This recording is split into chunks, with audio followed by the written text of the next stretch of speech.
You're listening on the RSN and SEN track apps. You can watch us live, of course, on the SEN app, our Facebook page and YouTube channel. What a show we have for you on a Monday. James McDonald, Tony Golan, David Gately, Kira Marr, Pete Anthony's, Mick Gannon and Wayne Hawkes will be my special guest. Wayne Hawkes with the means test, of course, and James McDonald will be my first guest in just a moment. But it was a Saturday that was going to tell us a lot for the rest of the spring. Well, it was meant to anyway. I will get to that Mackay Diva in just a minute. Robbie Griffiths has a beauty in Legacy Bound, and so does Johnny McArdle in My Gladiola. The Coolmore, the famous sprint for the 3-year-olds down the straight on day one of the Flemington Cup Carnival, now firmly in their sights. Vinrock got his Caulfield Guineas campaign back on track in an Exford Plate, and he's now set to go to the Golden Rose in Sydney. That Group 1 will be the best guide to the Guineas, with the top 3 in the market all heading that way.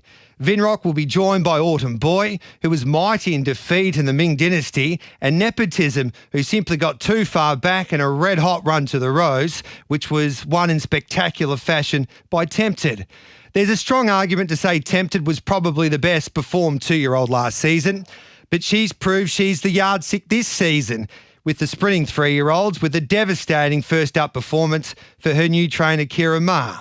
Now, the big question is, will Marr and Godolphin be tempted to head to an Everest and take on the world champ Carling Rising? Or will that be too much for a 3-year-old filly this season?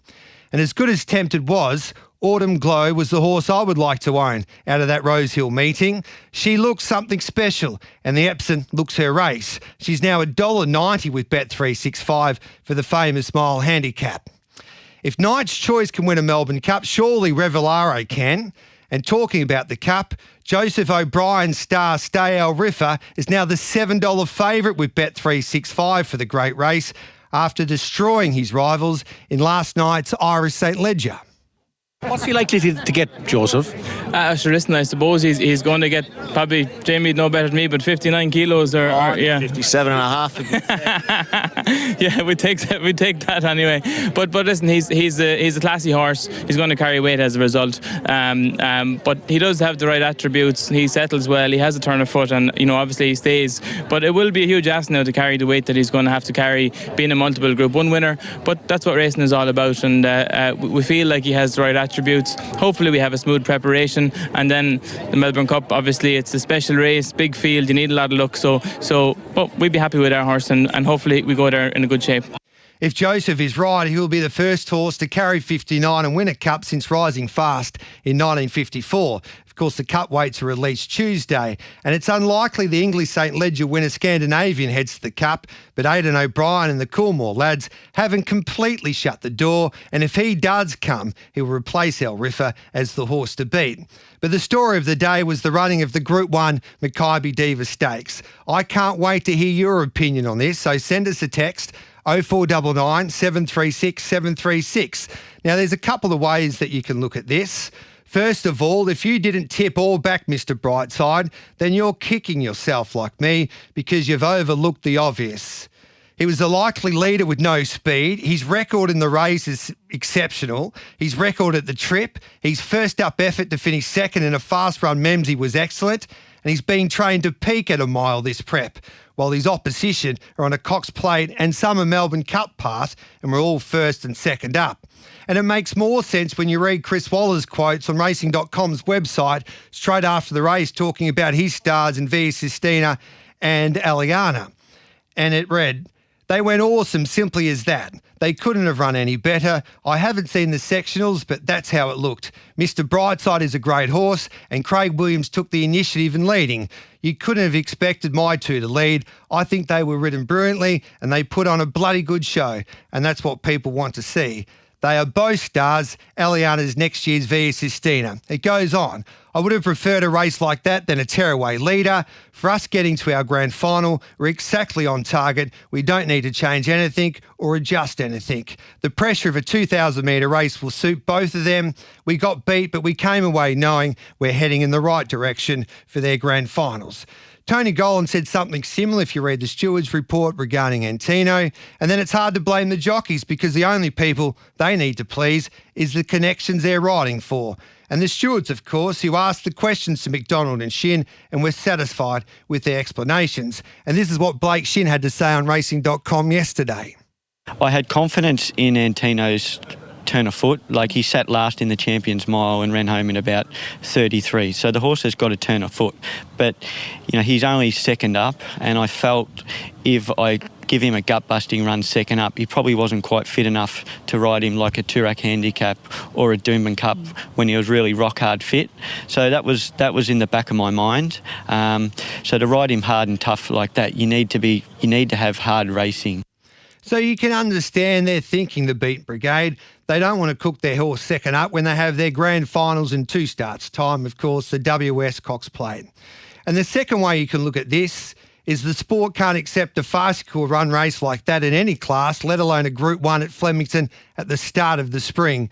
You can't have the sport's best athletes going 30 lengths below standard to the 800 metres in a Group 1 mile. Group 1 races are meant to be the pinnacle of the sport. They shouldn't be treated like barrier trials, and the way that the race was run, it was an embarrassment and disrespectful to the great game.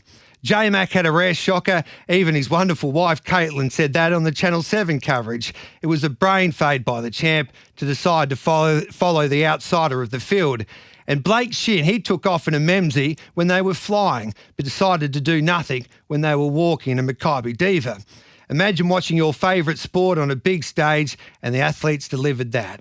We are in an entertainment business, and that was far from entertaining, and I guess it makes you appreciate it, dare I say, Pride of Jenny a little more, because every time she went out, we knew we were going to get a contest.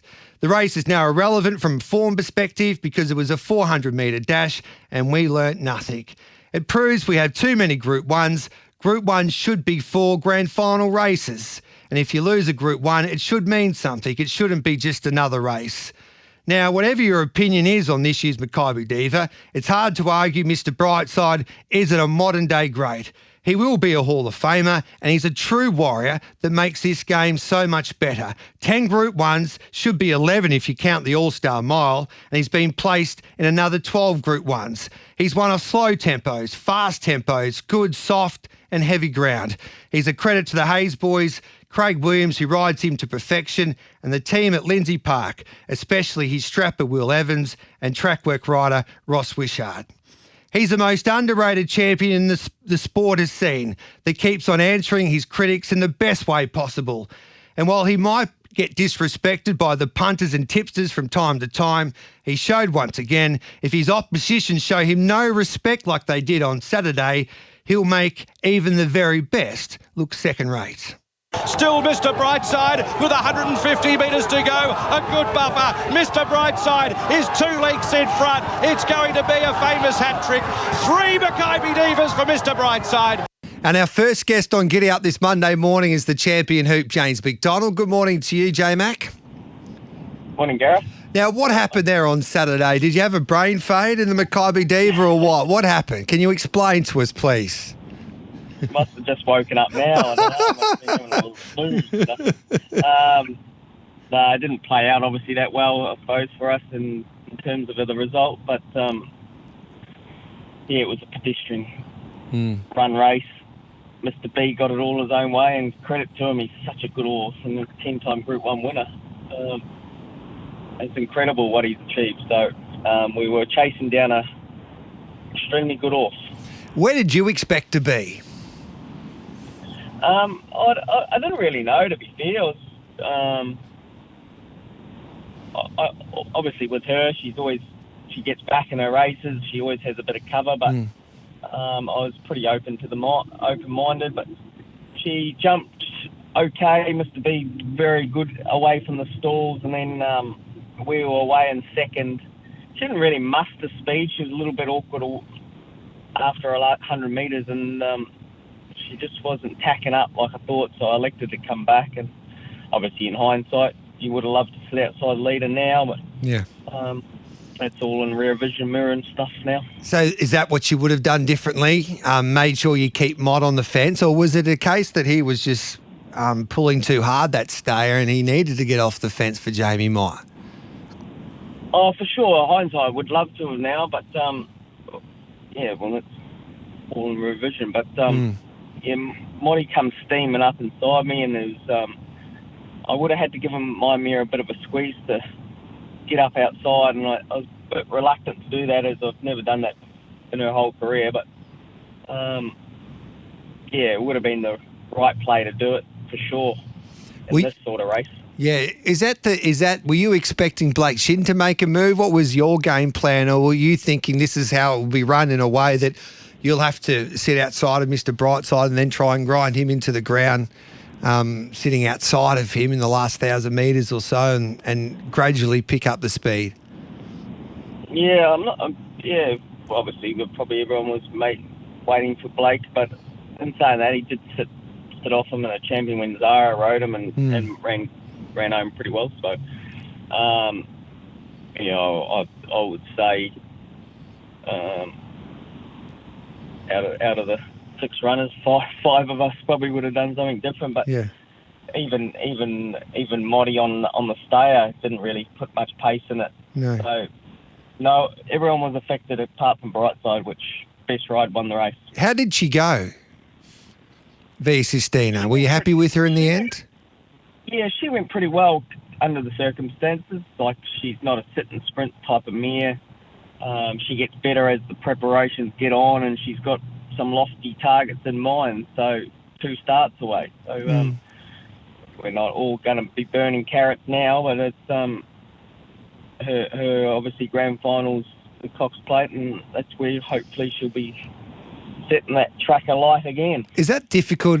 Are these races the most difficult to race in? Because it is a Group 1 at the end of the day, and it's a Makybe Diva Stakes, but at the back of your mind as well is that you don't want to give your horse too much of a tough run, because you've got that grand final that you all want to win in the Cox Plate in 2 starts' time. So when you ride horses on their way to their grand finals, how difficult can that be at times? You just want it smooth, mate. Yeah. Like, just to get it. You don't want any hiccups. You don't want soft runs. You don't want gut busters. But the beauty about Via, she's trained by an absolute master trainer, and he'll have her recovered and ready to go for next start. And he preps them up the best I've ever seen before. So I've got. I'm looking forward to Via's next couple of starts, and I'm sure she'll be very hard to beat. So you could have backed up this week in an Underwood Stakes. Yeah, but I won't be there. No, yes. I don't want to do that. No. And, hey, your Jolly Star will be heading to the races on Saturday. You must be excited to get back aboard her. Yeah, really looking forward to that. She's prepping up really sharp. So she did a nice exercise gallop this morning. She looks great. She's nice and forward, but it's some race that short. Yeah. Barras is there. You got Mahuna. You got a fair few of those speedsters. So it's a really good acid test for her to see where we fit in. But she seems to be really, really good. It's going to be a good day's race in there at Randwick. Obviously with the 7 stakes, we got Fangirl. Yeah. So nice strong book of rides. So we can't wait to see Jolly Star. When do you have to make your mind regarding an Everest ride between Lady Shenandoah and Jolly Star? Oh, look, it's more up to Chris. Okay. Chris will make a decision of which ones, and obviously we'll discuss it. But he's the boss. He'll make what he thinks best. Do you reckon you'll get Autumn Glow's weight in an Epsom? Well, we find out today. Yes. What weight do you need? To be fair, not sure. Well, anything over 54. Yeah. To answer your question, yeah. Yeah. Could she be competitive in an Everest if she gets too much weight in an Epsom, or do you think she's looking for a mile? No, I don't think she'll run in a Everest, to be fair, because where she is in her preparation and probably where she is in her career, she hasn't won a Group 1 yet, even though she's got Group 1 potential. So the world's her oyster, really, and she's only young. She's lightly raced. She's had the most beautiful preparation in terms of placement you could ever ask for. And now it's her time to pull on her big boy pants and show them what they're really made of in Group 1 races. So hopefully she'll get to an Epsom. And we're going to let you go, but Lazura was pretty good there on the weekend. She dug deep She when was you needed her outstanding. to. Yeah, yes, yeah. Definitely needed her to dig deep after Saturday's day, but she was fantastic, and she's a real quality mare. She looked great, and yeah, she's going to be a force to be reckoned with down over those mares races in Melbourne. And just the last one. So you had that disappointment after Maccabi Diva, and you probably copped a little bit of criticism as well, J-Mac. And you're usually getting a lot of praise with the success that you've had in this game. How do you deal with that? Oh, look, it comes with the territory. So, Yeah. look, it is what it is, and everyone's entitled to their opinion. So I respect that, and whether I agree with it or don't agree with it, who cares? No. Yeah, I'll just move on. And there's always another race, and there's always another weekend of Saturday racing. Yes. So we'll, I think you just got to turn the page, and as long as the horse is pulled up well and we're safe and sound, we're good as gold. 100%. And the last question, Caitlin Mallon, your beautiful wife, or Caitlin McDonald, she actually was critical of you. Can you believe that, J-Mac? Yeah, I can actually, because she was the first one who goes, "What were you doing, mate?" I'm like, hang on. No, she's a fair but harsh critic. Yes. I need it. I need it at time to time, because it's not all roses, as we all know. It's racing. No. Anything can happen, and we take the good with the bad. Well, you go and get them this Saturday. Looking forward to seeing Fangirl and Jolly Star, especially in those two features. And the spring is definitely starting to hot up. Can't wait for it all. Yeah, top man. Cheers. Good on you, mate. There's James McDonald. Yeah, great to catch up with James. Now, David Gately and Peter Anthony aren't far away with the breakdown. And make sure you send in your text messages as well, 0499 736 736, because we need the performance of the week. So we just, your simply sensational performance of the week, and tell us why. And the best one wins a $100 Ribera's Port Melbourne restaurant voucher. Simply sensational. The best seafood in Melbourne at Ribera's in Port Melbourne. David Gately, Pete Anthony next here on Giddy Up. All thanks to Bet365 this Monday morning.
Caulfield comes alive with Group 1 racing at the SEN Caulfield Underwood Stakes. Tickets just $20 at Ticketek. This is Giddy Up with Gareth Hall. On Giddy Up, it's time for the Melbourne Breakdown with David Gately. Good morning to you, Gator. And a very good morning to you, mate, and punters and Pete, of course. Good, strong opener by you, and editorial spot on in a lot of aspects, I think. Hello to you, Peter Anthony. Morning to you, G Hall. Morning to listeners. Morning to Gator. Gator, was it interesting? Sorry, Pete. Oh, I was just going to say, I mean, I don't think I could add anything to what you said, G-Man. That was one of your best of all time. No, I think it was just a fascinating day's racing, but that Maccabi Diva, I want to get your take on it here, Gator. What was your first reaction? Okay, well, first things first, I think we need to focus on some positives. So yes, the track played brilliantly. So, yep. You know, some other states can't claim that. We had a level playing field, and punters need that, deserve that, and got that. Even the straight race, Arkansas Kid came up inside them. Mm-hmm. The fillies race down past the middle. So great stuff.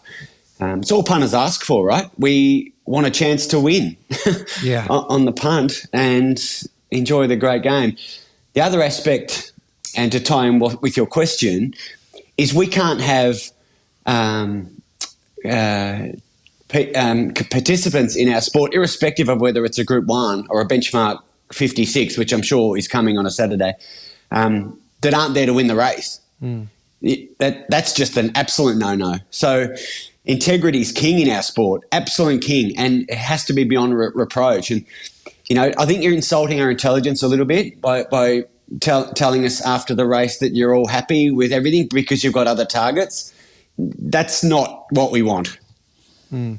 I think they went out to try and win the race, but it just didn't pan out the way that they expected it to. And I think and James mentioned that interview, and you heard Blake on racing.com. There was a great interview by Kate Watts as well. If they had their time again, they would have went to plan B, and they didn't have that plan B, and they sat there and it was too late and the race was all over, basically. And look, and that's really common in a number of sports. How many times I've played footy or coached footy and would have done something different after the game is 1,000 times. So I get it. So I hope my point wasn't missed. But look, there's been, to quote Carlos from Twitter, 308 races, Flemington 1600 since August 2007. If they were all run together, it would have been the second slowest out of all of them. 308 races to the 1,000. I mean, it's not proper racing, really. Pete? I mean, look, I can't really add anything to what's being said so far. Just going off the sectional splits, I love myself a sectional split, but also a 200-metre split rank, Gareth. So Mr. Brightside has run the fastest split from the 600 to the 400 of the day. So that's when Willow's gone, right, well, I've got no one around me. They've had 1,000 metres to do something, so I'm just going to click him up now. From the 800 to the 600, so the 200 metres prior to that, he was 126th rank on the card, and that was the slowest rank on the entire day. Unbelievable. Which is crazy, isn't it? I mean, look, this goes to a wider conversation, and you hinted at it. There's too many Group 1 races. You know, what are the point of these lead-up races now when you've got these mega grand finals coming up? If you're not there to win, as Gator said, it really just, does throw the game into disrepute to some degree. But look, all the others, like they all had their chance. As I said, they had 1,000 metres to sort it out and realised Willow was going not even barrier trial speed. So, Gator, when we review all of this and we get back and we sit back and take a look at what happened there in this race, why didn't we see it? How come we missed this? Well, I think we saw it, but we didn't see it to that extreme, right? So I think we all had Mr. Brightside leading at a moderate to slow tempo, certainly be below Group 1 standard. I think we all thought that, and try and sprint home. So all on the same page there. I certainly had Antino attacking mid-race because every time he's done that, that's where all his big wins have come from.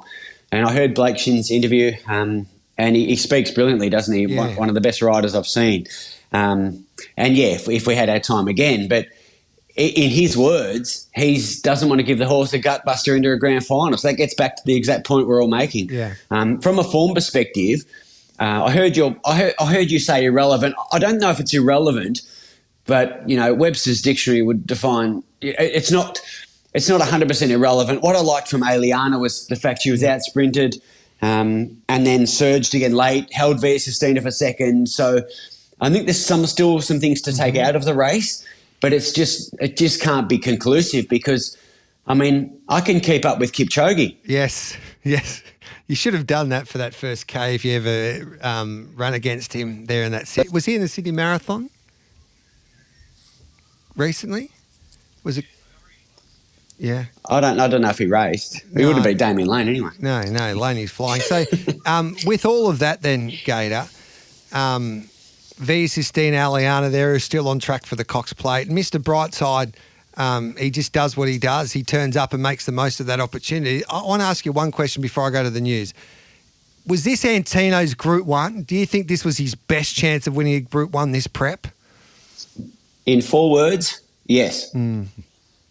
And that surprised me they didn't make the most of that opportunity, Pete. Well, I must say, I was surprised by how much condition a lot of these horses had to come in a parade sense. So I can understand Blake Shin saying I didn't want to give him a gut buster because he wasn't ready physically, as all of them weren't. So, look, probably the disappointing part of this race for me is Damien Lane got suspended for using the whip more times prior to the 100, and he didn't have to. I mean, what was the point? He was trying to win or trying to get the horse to go. And Aliana probably thought she was a track work and she needed to be woken up, and poor old Lane, he had to get stuck into her a little bit, and obviously that's a costly mistake in a way. He'll miss out on riding Treasure the Moment there on that Friday night, but he'll be still riding at Caulfield on Saturday. Hey, we'll take the news. We'll come back and have a look at the rest of the card there to Flemington on Saturday.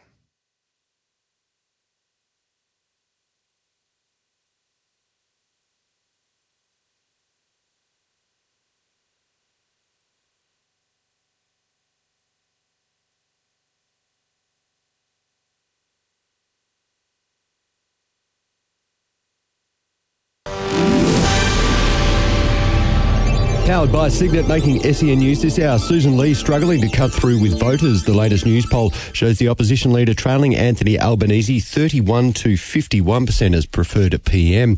State of Origin footy returning as League Chief Andrew Dillon headed to Perth to present the best on-ground medal for the AFLW Western Derby. The league will announce this week WA will host Victoria on Feb 14. A memorial service for Conservative activist Charlie Kirk has been set for this weekend in Arizona. And the Emmys getting underway in Hollywood today. Severance leading all comers with 27 nominations. SEN Sport coming up next. Another chapter in the incredible Hawthorn-Geelong story will play out Friday night when the sides meet in a prelim final. Hawks defender Jarman Impey has told SEN while the club's focus is solely on this game, footy's ultimate prize is always the goal. You get stuck if you go past what you need to go past in the present time, and that's a constant reminder as an athlete to stay in the present, right? But yes, we certainly do dream.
Experience the SEN Track Deck Saturday, September 20 at the SEN Caulfield Underwood Stakes. Tickets $75 at Ticketek. This is Giddy Up with Gareth Hall. It's Revelare up to Mormona at the 150.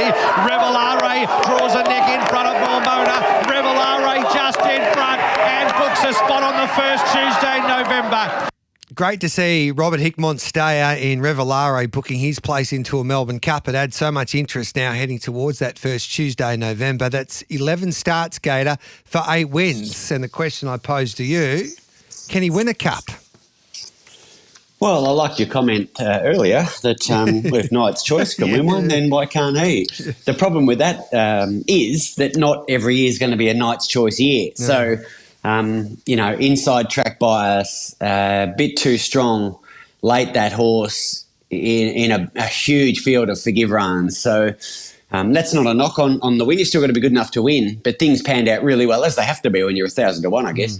But it's generally a world-class athlete's race. And Revelare certainly heading towards that. Look, there's a fair chance I'm overthinking this, but what he did on Saturday was really good. He was the last horse off the bit, really. He cruised into the race. He won it well enough. If there's a query, right on the line and through the line, Momona was coming back at him. So that does cast some aspersions for me, another 700 metres. But again, I want to reference that I'm an overthinker. Pete? Look, I can't add anything more to that. I was just looking at his last 200-metre sectional there, and you can see that real strong taper off. And they haven't gone quick here either, as slow as they went in the Maccabi Diva. I don't think they quite went as slow in the Archer. But look, that is a genuine query. Was it the fact that he's got conditioning to come, which he does, and he will improve for that, or is it the case that the distance is finally just starting to get to the end of that range there? So, look, I mean, it's a great story. No one's denying that. But on Cup days, are you going to be a genuine winning chance on an even track? Probably not. So 2 miles, and it could be a truly run Melbourne Cup. He's in trouble because he just got the job done off a slowly run race there. Well, I mean, in the Archer. Looking at that replay of overnight, Val Riffer. Al Riffer will get 59 in a Melbourne Cup. He did bolt home that race for Joseph O'Brien, but he does look tough to beat, regardless of the weight that he'll be given on Tuesday. Gator Pete was just telling us on track the biggest roar of the day was Lasura winning the Let's Elope Stakes, the favourite that was well supported into $2.05, the SP price. And I think there was a few unlucky runners, however, behind her. Yeah, decent forgive file out of that race. Yeah. But look, she was heavily back, wasn't she? Lasura leading into that. And I think everyone... certainly the punters and professional punters, and then a lot of punters follow in or do their own homework. Just had her as the map horse, and she had the perfect run. What they couldn't tell you before the race was her will to win. So, Too Good and Abounding certainly threatened significant danger, but I love the way she kicked in and basically refused to lose. Going into the race, I had a little bit of trouble, but splitting Lasura and On Display for my top pick. Yeah, it was one of the rare moments on the day I got it right. We just will never know with On Display because she was chopped out at such a key stage and was near captain of the forgive file on Saturday. For me, this race and this win profiles as a flat run for the winner. Okay. Coming off a slow tempo race, but on a heavy track there first up, putting in some massive splits over the last 400 metres. It looked like she was flat and she was there to get run over, and she still found and won late. You look at all the other horses on speed comparative to their beaten margins, she's well and truly the best of those horses on speed. I think this is a really good win. So would you prefer her than On Display heading towards a Let's Elope during the carnival? I love her platform going forward. I think she's got more versatility as a runner. I think she's the one that just profiles so well going forward. Would have loved to have seen her back up, saying it's Sir Rupert Clarke this week. Yeah, look, I think wherever she goes, she's just a really talented mare. We'll take a break. We'll come back and have a look at the Bobby Lewis, plus all of the 3-year-old features there at Flemington on Saturday.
Caulfield comes alive with Group 1 racing at the SEN Caulfield Underwood Stakes. Tickets just $20 at Ticketek. This is Giddy Up with Gareth Hall. Media World at the Clock Tower, joined by Arkansas Kid. Up on the inside, glides through, takes the length lead. Then came Star Patrol on the outside, but Arkansas Kid is going to hold on and win it again. Arkansas Kid from Star Patrol. Well done, Gator. It was a beautiful ride by Blake Shin for Lindsay Parker. Had a big day at the office there with Mr. Brightside, Arkansas Kid, and they also had Cafe Millennium that was very good. But, Gator, this was your best bet, and he never looked like getting beat there on Saturday in the Bobby Lewis. A brilliant ride, as you say, and the track playing fairly. You know, and some of the meetings here at Flemington, coming through inside them would have been really treacherous and difficult to do. So, again, credit where it's due, and you know, our job is to try and find the winners before the race, and we want to operate on a level playing field, and we're able to get that, and the horse was a bit too strong. So he had a good run closer to the speed and was still race fastest at the end of it. So it's a good recipe if you want to win. Mm-hmm. Star Patrol was a good return. There were a lot of good runs behind. The race was won in fast time, but it was a fast day.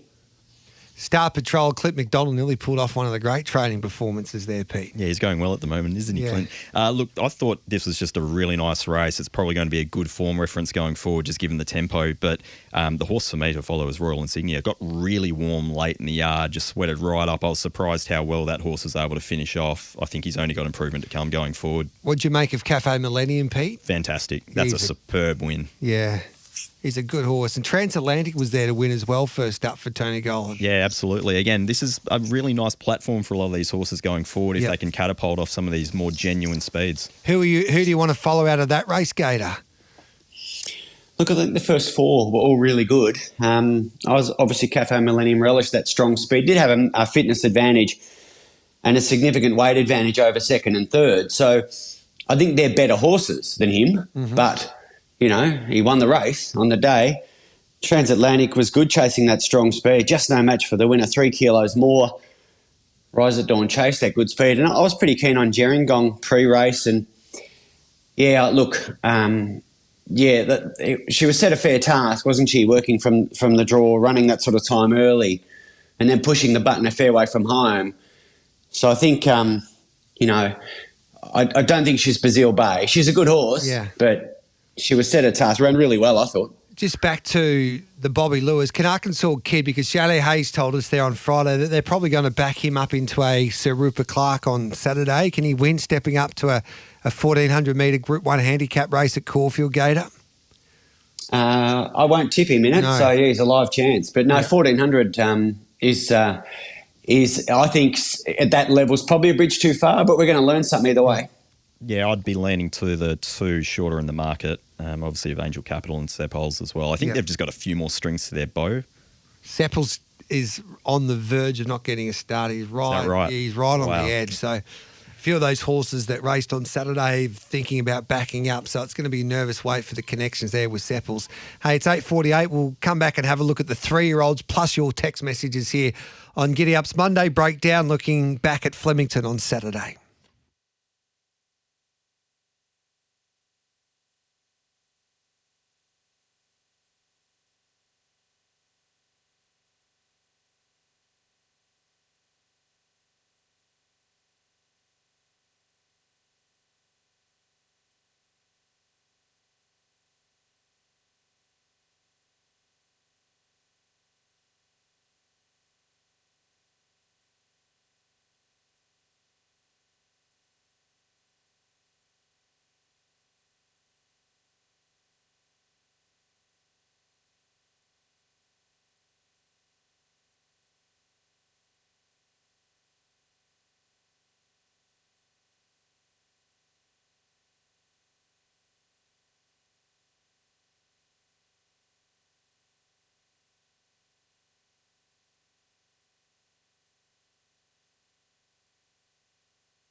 Experience the SEN Track Deck Saturday, September 20 at the SEN Caulfield Underwood Stakes. Tickets $75 at Ticketek.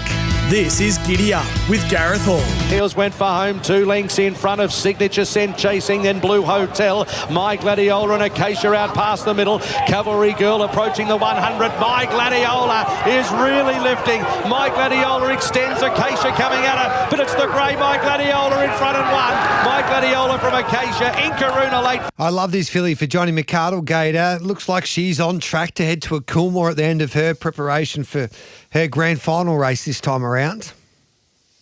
Yeah, it looks a logical target, doesn't it? Obviously, it looked a pretty strong race going in. There were a lot of deep form lines. I thought the race, we were chatting on Thursday about, long division races and races that had a lot of angles, and this had that. But she sat wide, no cover, and was simply too strong. Acacia was only first up and a really good return. There were some gaps behind. Pretty useful time on the day for new season 3-year-old fillies. Reads well. I don't think they would have loved seeing what Tempted did, but they can only control what they can control, right? They're hoping Tempted goes to an Everest, I would imagine, Gator. Well, she can do both. But yes. That wouldn't be the first horse to run in Everest, run really well and come back and run well in a Coolmore. What do you make of My Gladiola there, Pete? She doesn't have a ceiling, I'll put it that way. She just keeps, she's also just a winner. She's a bit like Revelare, really. It's hard to knock these horses that find ways to win. So, she's a real nice type going forward. She's $11. Legacy Bound's $9, Gator. Which horse would you rather heading in towards a Coolmore? Look, Legacy Bound was only first up, start number 3. Yeah. It was a good, tough effort, but not really a strong enough tempo to get a great guide on that. Obviously, the races were both 1100, so you'd think we'd get some sort of guide, but the fillies race, the Captain Teebs was run, some 5 lengths slower early, so it just made lining them up a little bit challenging.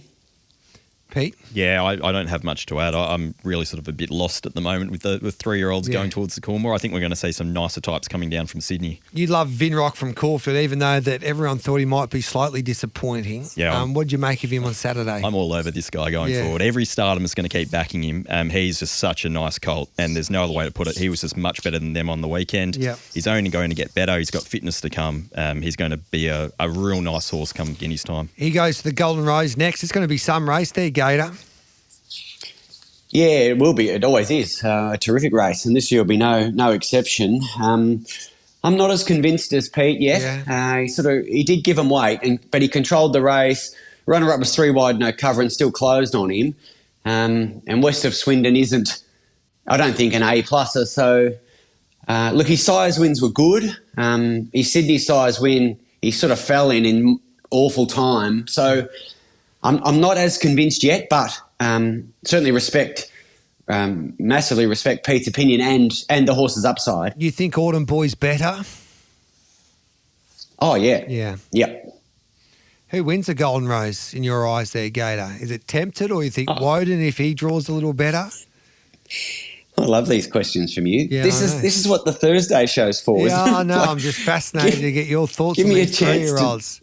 Give me a chance to do the form, at least. And my second pick will win anyway, so we write that down. A few text messages coming through. Arkansas Kid often needs a lot to go right to win. Really stuffed up. I always follow Arkansas Kid and Cafe Millennium. Should have listened to you, Gator.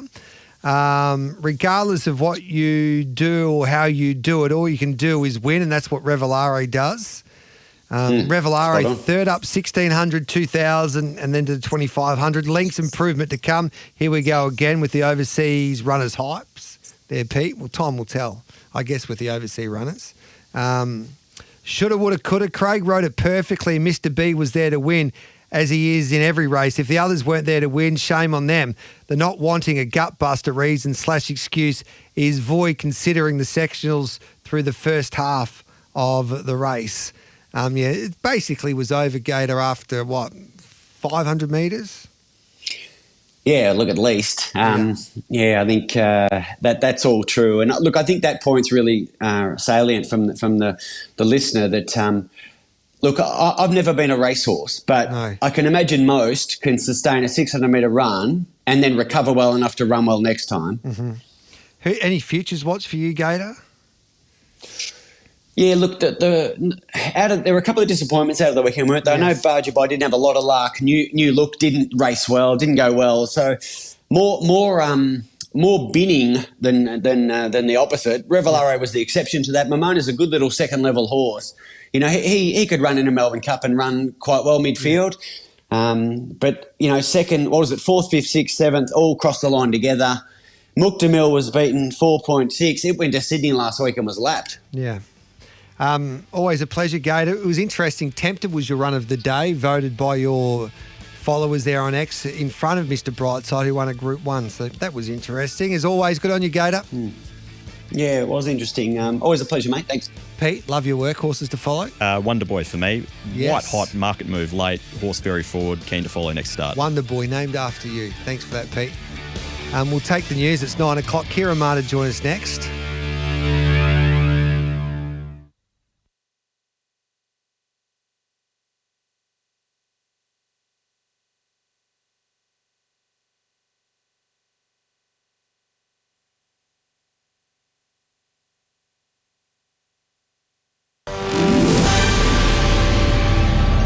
Powered by Signet. Good morning, I'm Adam Pont with SEN News. The Prime Minister has announced $12 billion of funding for AUKUS. The money will be used to fund the Henderson Defence Precinct in WA, which will become a hub for the Australian Navy and American forces. Australia's former ambassador to the US, Arthur Sinodinos, has told Nine it's skillful timing by the government ahead of Anthony Albanese's trip to the States later in the month. Showing to the Americans that we're doing things, we're pulling our weight, we're bringing forward when AUKUS can happen. And that will, I think, reassure them that we are committed to doing it.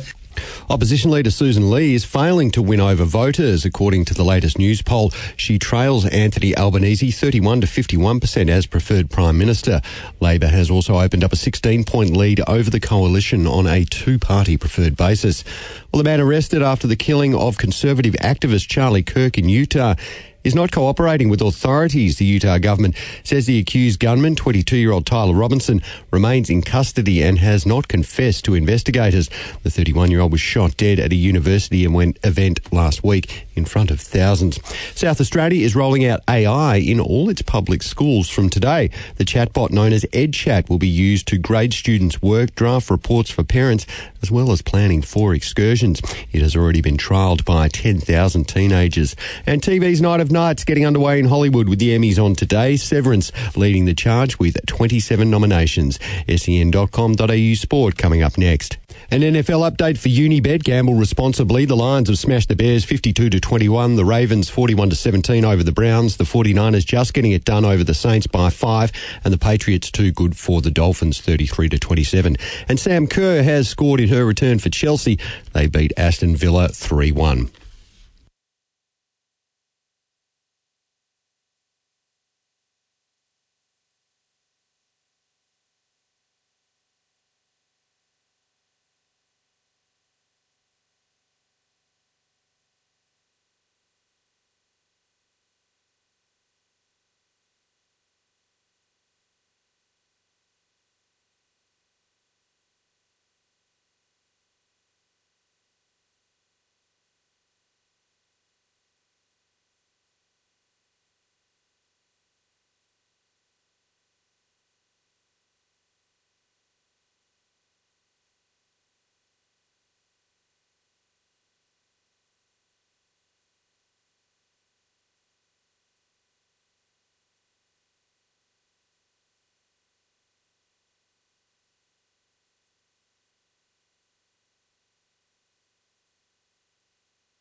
live on RSN and SEN Track.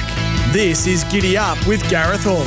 And Bivark put the head in front from Raging Forces, fighting on Dowley. 2 lengths away to Tempted. Here comes the filly. She's starting to knuckle down, and Tempted went straight on by.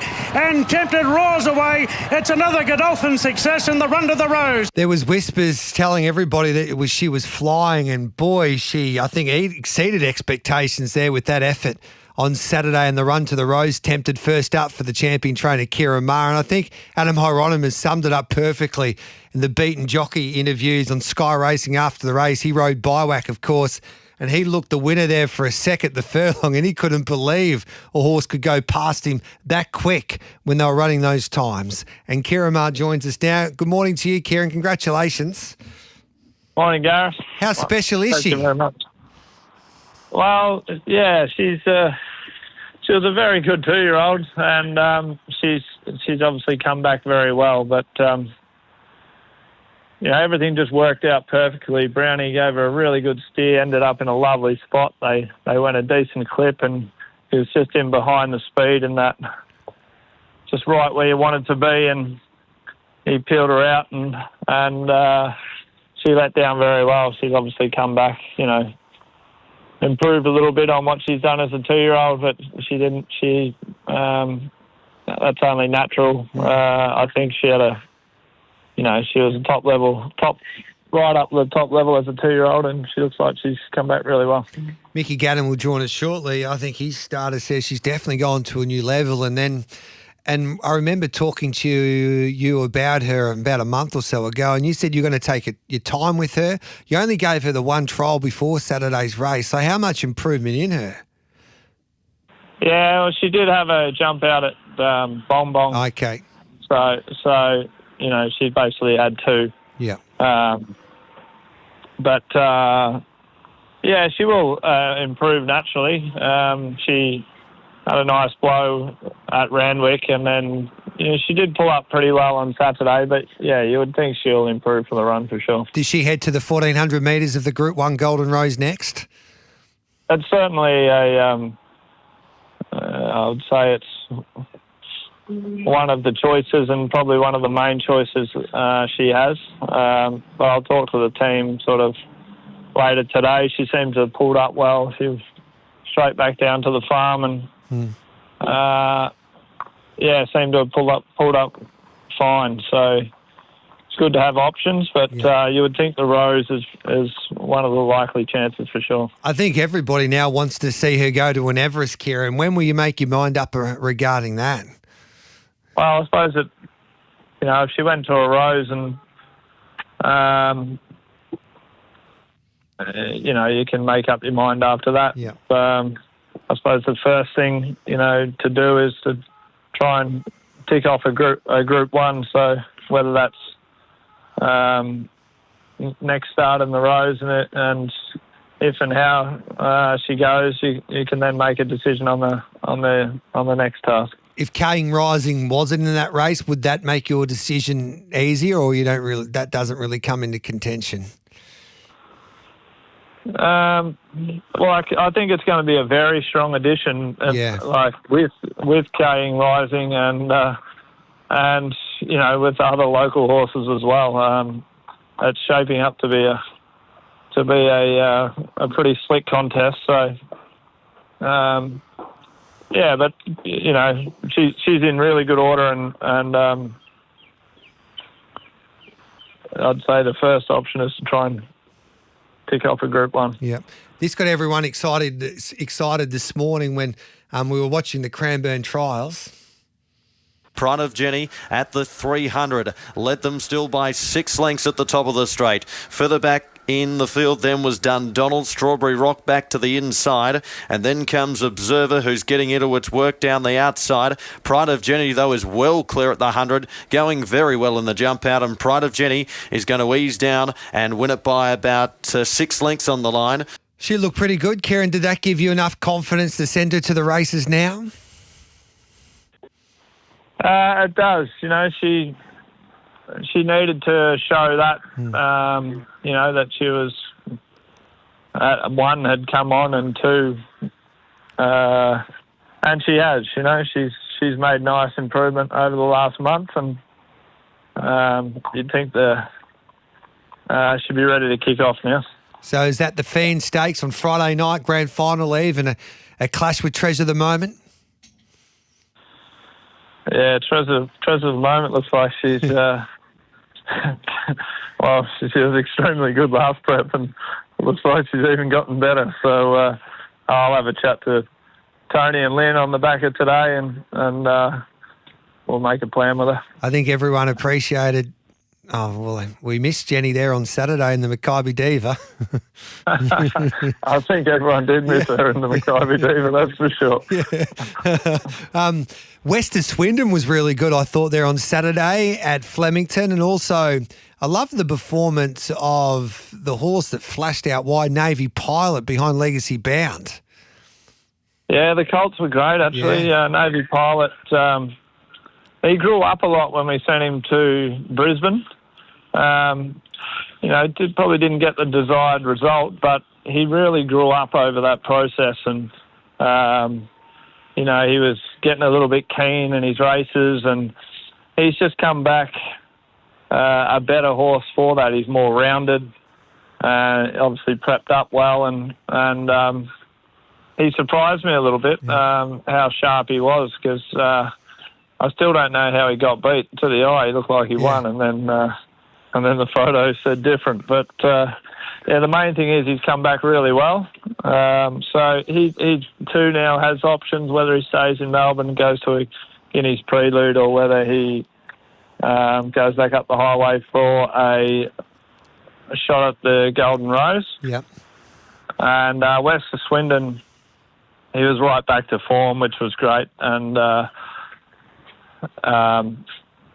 it was a tough run, that. It was 3 wide. There wasn't a lot of speed. I think Mark sort of controlled it on the eventual winner, Vinroth. And, 3 wide, and to keep, improving all the way to the line, I thought it was a very good run. He was probably the strongest on the line, so he's right on track for a Guineas. Who's your best 3-year-old colt? Well, Jimmy Ricard trialled this morning as well, and at Cranbourne, and he hasn't done much wrong either. So there's a few. Maybe Jimmy. Yeah, who's the Coolmore colt you got? State Visit was a good run. He was a good run as well. He'll go to the Rose. So he was. He's come back well. He quickened up all the way to the line, and he'll be better over a bit further. Looking forward to seeing another Will there in the Sir Rupert Clarke. It's going to be a beauty there on Saturday. Another Will, yeah. He's him and Charlton Lane are both going towards the Rupert Clarke. Yep. So it looks like it's going to be quite a strong race. Group 1 and that, and we just wanted to give Will that extra week and a bit of time. And what about Light Infantry Man? Hopefully he gets firmer going there on Saturday in the 7 stakes. Light Infantry Man and Gringotts head towards the 7 stakes. Both improve off their first run, and Light Infantry Man probably need another one, and Gringotts shouldn't be too far away. Beautiful, mate. We'll let you go. I know you're a busy man. I tell you what, I was so happy for everyone involved from your team. The Mahjong horse getting the job done on debut at $10 there at Seymour. Surely you won't have to pay for a meal again. Well, it was great. Great to get a winner for the Mahjong crew. I was down there and had a bit of special fried rice the other night, which was quite nice. And it was good. There's a good crew in that horse, and also another very progressive colt won on that day as well, Star Trip. I got a bit of time for him. Yes, Mark Zara went to ride him. Amazaki, Scotty from North Baldwin's been pestering me to ask you about Amazaki, mate. So is he your Derby horse? Yeah, he is. Yeah. Yep. Yeah, I think he'll definitely get out to that trip, and that's been the plan. And how's Willie do it? Super. He heads to an Epsom. Yep, can't wait for that. Hey, mate, thanks for that. We could talk to you all day, but we've got to let you go. We appreciate you as always, and bring on whatever you've got next there for Tempted. And what a filly she is. Yeah, no, thank you very much. There's a champion trainer, Kira Munn. We'll take a break. Mickey Gatter's not far away. Tony Gold's not far away as well.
Caulfield comes alive with Group 1 racing at the SEN Caulfield Underwood Stakes. Tickets just $20 at Ticketek.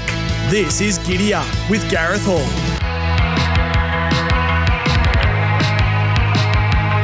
Welcome back to Giddy Up with Gareth Hall. Great to have your company wherever you may be listening. On your local SEN track or RSN dials or on the SEN and RSN apps. Plus, if you're watching us live on the SEN app or our Facebook page or YouTube channel. There's been so much discussion regarding the Makybe Diva over the last 48 hours, so I thought we'd get the superstar Queensland trainer on, Tony Golan, to give us an update there on Antino and get his thoughts, and he joins us now. G'day, Tony. Thanks for your time. Hey, Gareth. How are you, mate? How did he pull up, first of all? Yeah, really well. Yeah, no problem at all. What did you make of the race?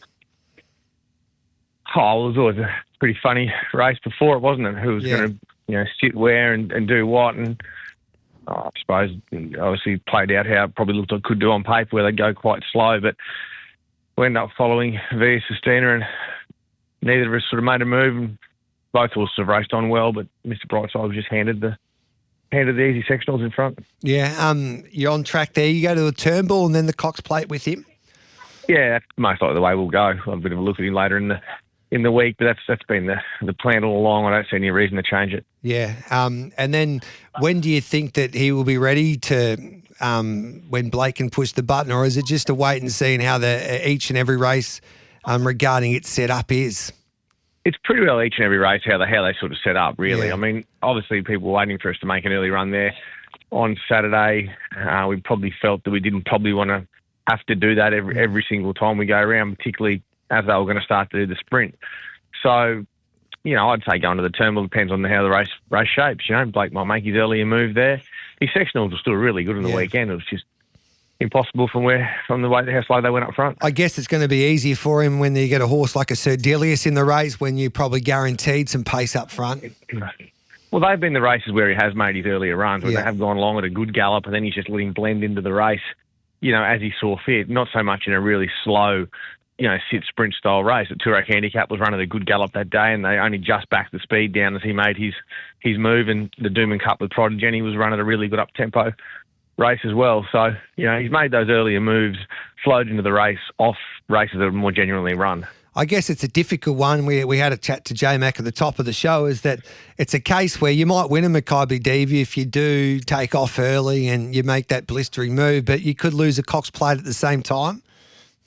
Yeah, maybe. I mean, there's no guarantee we'd win if we made the early move anyway on the weekend. And the same with James. I mean, everyone's forgetting just how good the winner is over a mile at Flemington, Mr. Brightside. So he's always got the tactical speed to put himself there, which he can take advantage of that tempo. And had we gone a bit earlier, he possibly goes earlier himself. Yeah. So it doesn't change the fact that he still had a couple of really easy sectionals early anyway. So I don't know whether it would have changed too much. I'm not sure, but you're right. It takes more out of your horse, and we would have had to go around James and obviously past Park Mar Swain, and then basically set the race up more so for her as well if we tried to do that. So it was always going to be a pretty tricky race on Saturday with such a small field and how tactical it was going to be. And he was respected in the market, Mr. Brightside, and you're right there. It's probably, I mentioned this before, you're just kicking yourself if you miss Mr. Brightside, because he's the only horse being trained to peak at a mile this preparation in a King Charles, where the rest of you guys are going to 2,000 metres. And sometimes I think that you just need to sit back and the profiles of horses and their plans later on plays an important part in these type of lead-up races, I guess, from a punting perspective. Well, that's always the way the spring goes. When you get such small fields like that race on the weekend, it does set up for different results. But look, I think as we get out to the 2000, we're really happy with where we're at in our preparation with him. We obviously want to see him at his best on Cox Plate Day. But in saying that, I don't think he'll want to be too far away from his best for the Turnbull in 3 weeks either. He want to be, you want to find good improvement off last weekend and really get to Flemington in 3 weeks and sort of make a bit of a case, for it being a Cox Plate, genuine Cox Plate chance. I felt for you there with Transatlantic. He was ready to go first up, and you looked the winner, and the big fella on the outside just got you on the post. Your reaction after that? Yeah, it's frustrating. His horse has never won first up, Transatlantic, and probably brave of me to think he could do it his first run in Victoria at Flemington, but he did a really good job. He just wanted to race him a little bit early. Just when he was getting into his spot there, he wanted to just race those other couple of horses around him a touch. You can see the winner building down the straight. He had the race fitness on its side, but all of our horses off their first runs in Melbourne, they've improved sharply into their second runs, and I think we'll see the same for Transatlantic. He does the same thing in Queensland, so we'll see him at Sandown most likely in a fortnight, Group 3, 1500, and then hopefully onto the Toorak. Yeah, he does look a lovely Toorak horse. What have you got this week in Melbourne? I got to Astro with the Rupert Clark. The 1100 was a bit too short for him the other day, as the thousands, etc., are up here in Queensland too. So I just thought staying away from the Manicato with all the speedsters, etc. there, we might try him in the Rupert Clark over the 1400. We saw him narrowly get beat here in the Group 1 at Eagle Farm over 1300 during our carnival. Mm-hmm. So I thought we'd go that way with him. Golden Boom didn't go, they don't go much better, I should say, than he did in Amoya. Like if he draws a marble, he probably nearly wins. Yeah, I think so. I mean, the winner's obviously going very good. Barrack Hill got a great record at the Valley.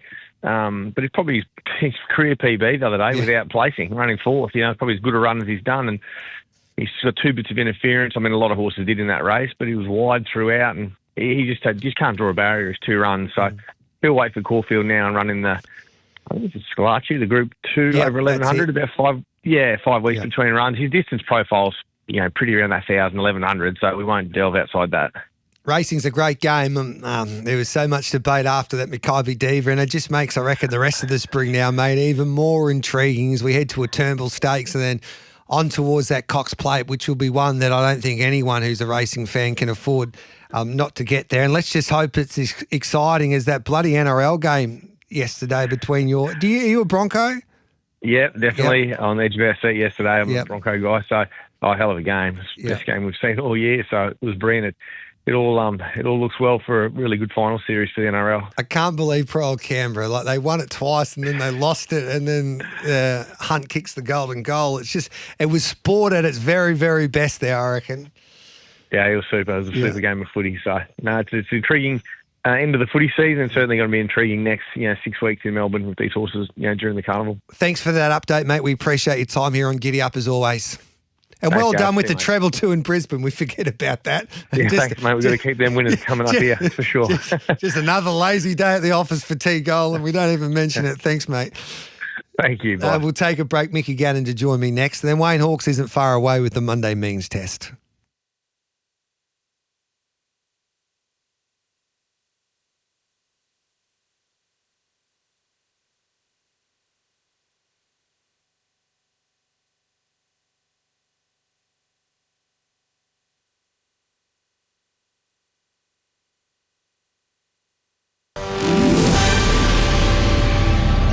Powered by Signet, making SEN News this hour. More bad news for the Coalition in the polls. The latest news poll showing their primary vote has nosedived to just 27%. The man arrested after the killing of conservative activist Charlie Kirk in Utah is not cooperating with authorities, refusing to confess anything to investigators. South Australia is rolling out AI in all its public high schools from today. The chatbot known as EdChat will be used to grade students' work, draft reports and plan excursions. And TV's Night of Nights getting underway in Hollywood with the Emmys on today. Severance leading the charge with 27 nominations. A horror end to the stunning career of Hawthorn forward Luke Bruce. Third on the club's all-time games list, he suffered a serious knee injury in the VFL on the weekend. In the AFLW, the Kangaroos 65-36 winners over the Lions in Ipswich, and in Perth, the Dockers too good for the Eagles 23-16.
Experience the SEN Track Deck Saturday, September 20 at the SEN Caulfield Underwood Stakes. Tickets $75 at Ticketek. This is Giddy Up with Gareth Hall. Welcome back to Giddy Up. A shout out to all the tradies. It's Tradies Appreciation Week, brought to you by the Jack T9 Ute. Visit sen.com.au/slash to win to nominate a tradie legend. You can nominate a tradie to win them and yourself a tool voucher at sen.com.au/win. So a big hello to all the tradies out there. I don't know if Mickey Gannon's ever been on the tools, but he joins us now. Hello to you, Mick. Yeah, g'day, D. Just lost you there, mate. Yeah, there. Start again. Hello, mate. G'day, G. Good morning. How are you? Good, thanks, mate.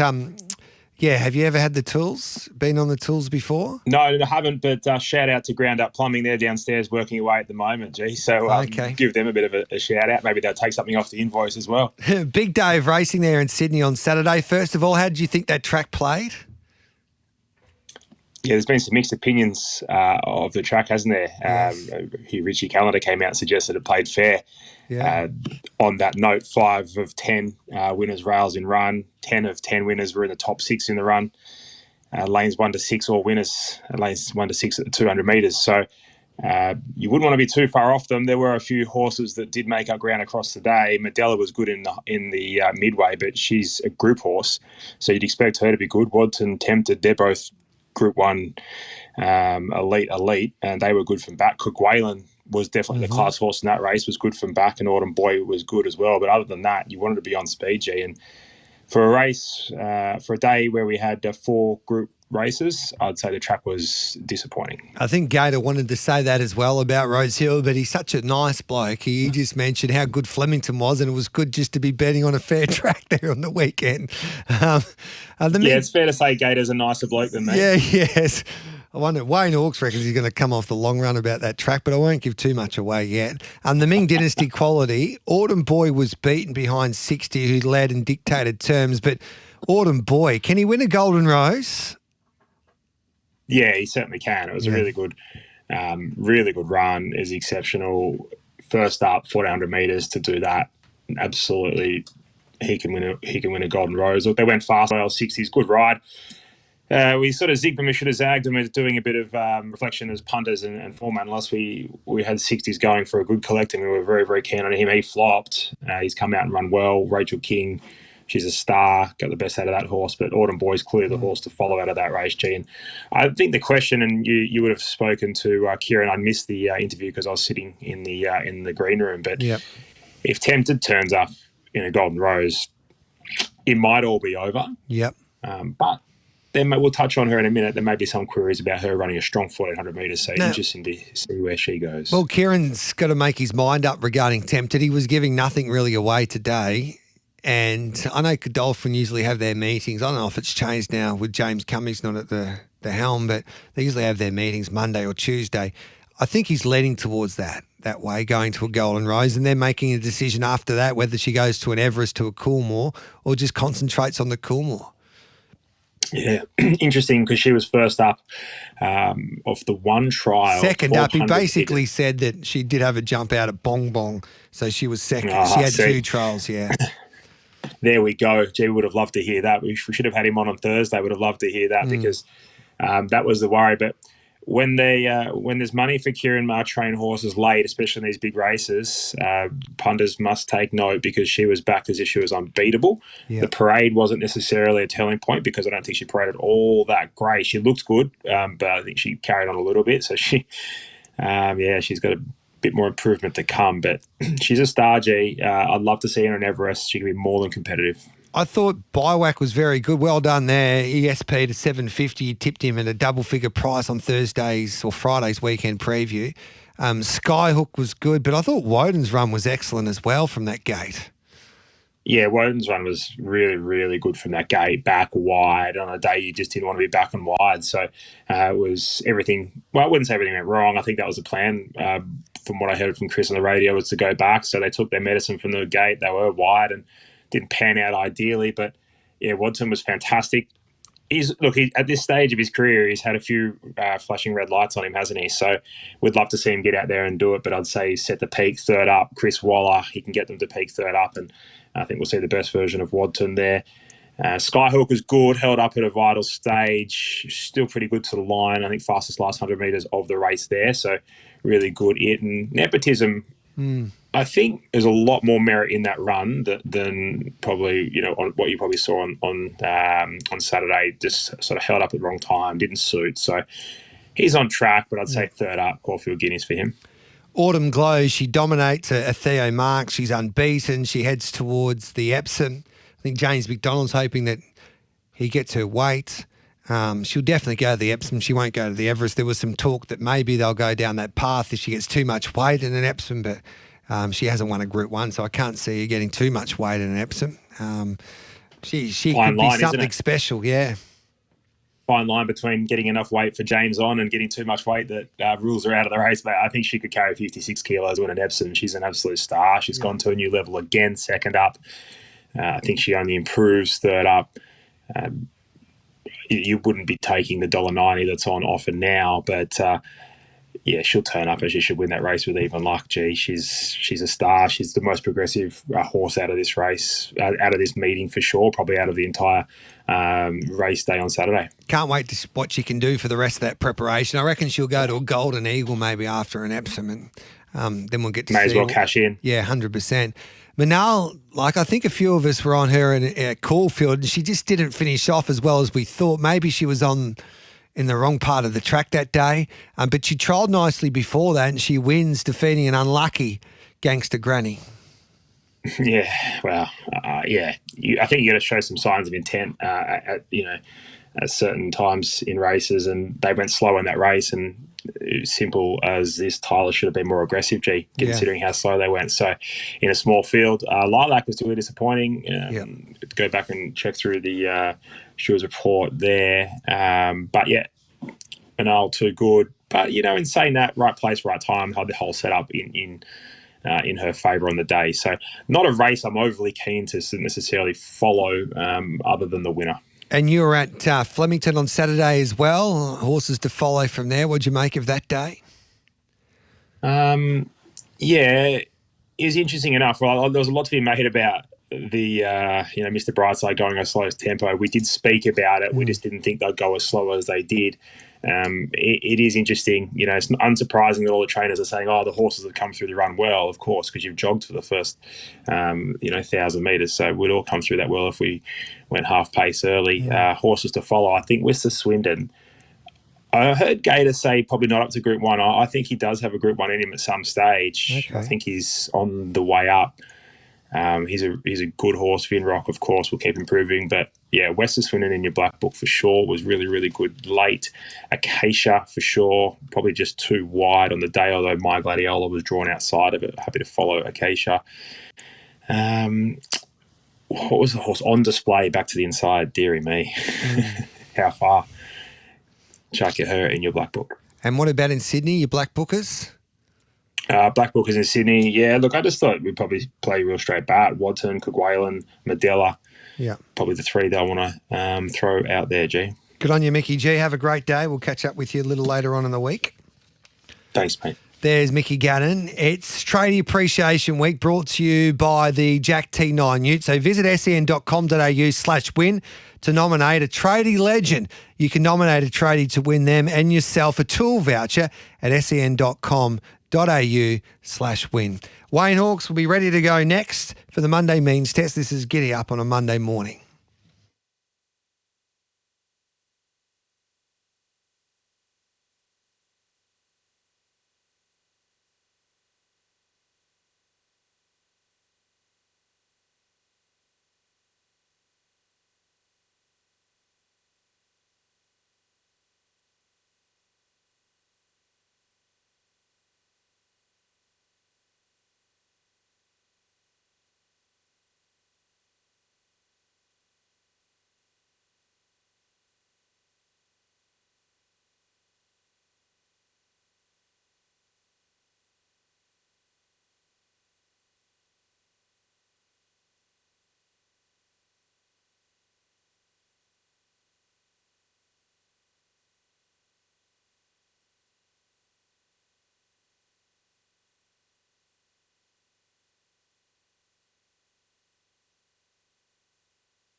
Caulfield comes alive with Group 1 racing at the SEN Caulfield Underwood Stakes. Tickets just $20 at Ticketek.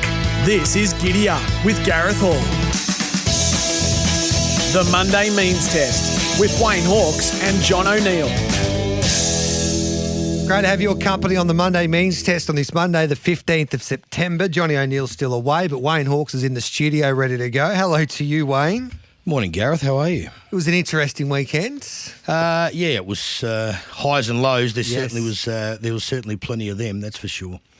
We'll get straight into it with our King's Gambit, and of course it was the Makybe Diva Stakes, and this was the highlight of the day. It was meant to be anyway, with the Group 1 running there at Flemington. This is what happened.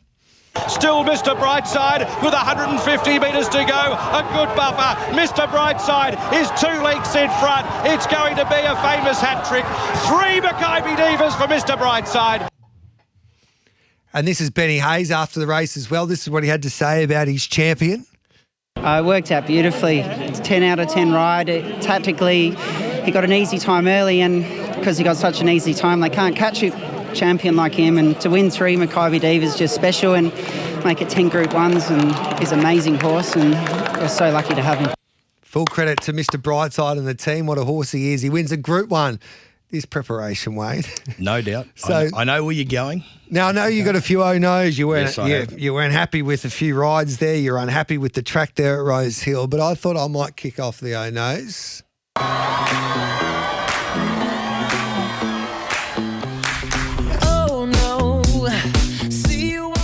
And do you think you'll win a Group 1 in this prep? Oh, it's hard to say, but what? I reckon. Yeah, I reckon no. If you had a gun at my head, only because of his age, and he's gone to Hong Kong and come back. There's no one happy for me than the Hayes boys, and I'm being honest. Yeah, no, I agree. Than Brightside winning. Yeah. But eventually, you know what? Nature Strip stopped. They all stopped eventually. I reckon this. I don't reckon he trialled. Personally, I looked at his trials. I don't think he trialled that well.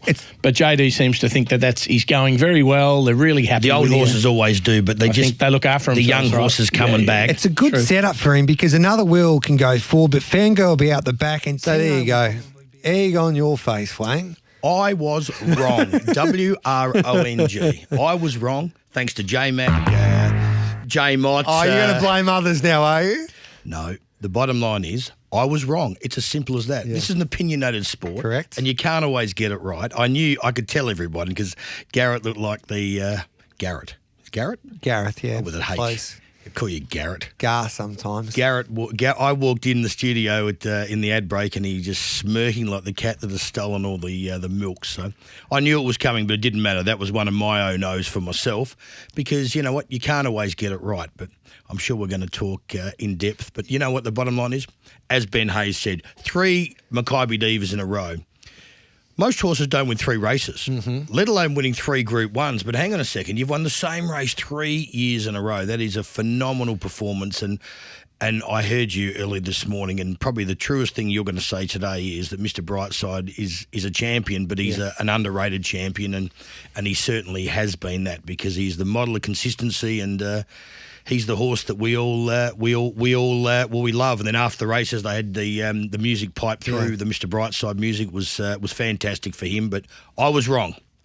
I think a few others were. I think Gator said he would struggle to win at Group 1, but I don't think anyone expected him to have the setup like he did there on Saturday. What did you make of this year's Makybe Diva Stakes? Because there has been a lot talked about the way that race was run there on Saturday, and I'm fascinated to get your opinion here, Wayne. One of the furlongs was 13.1 and you picked my jaw up off the ground. Now, I know it's well documented and I heard what you guys said earlier this morning, and that was it 300 runnings or something of this mile race at Flemington, the last 300 or whatever number it was. It was 156 of them, and this was the 154th slowest running. So he just left him caught napping, Craig. I mean, we're all big at saying Craig you can get willowed by Craig and everything, but he outsmarted everybody. And what you said's right. He was Sunday morning. It always looks easier, doesn't it? Yeah. It just always does. It just sometimes we just look past the obvious, and he was the obvious, but. You were interviewing, or you were on with David Taggart on Saturday morning, and Taggart was sort of a bit iffy about Via Sistina. I know he was saying J-Mac might get caught on the fence, and did I not send you a text message? Yes, you said that she could be vulnerable. on Saturday. And the reason is because of the small field. I mean, they're shocking races. They really, really are. And it's not the VRC's fault.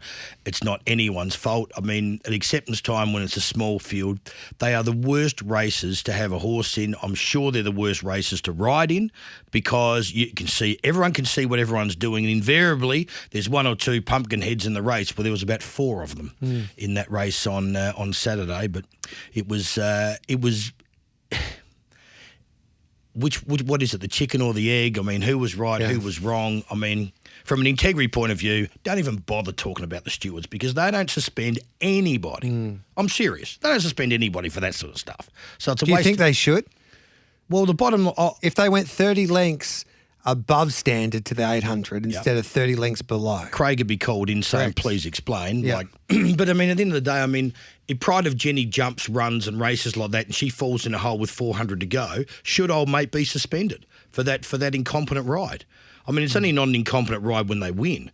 I mean, it's a game of inches, isn't it? But the bottom line is Craig went out, Craig did his own thing, and what made me... I tell you what I thought after the race. I thought of J-Mac in the Queen Elizabeth last year when he blew up. Remember he blew up? Said, that was a joke. They all just, wah-rah-rah, and everyone said, well, you could have taken off.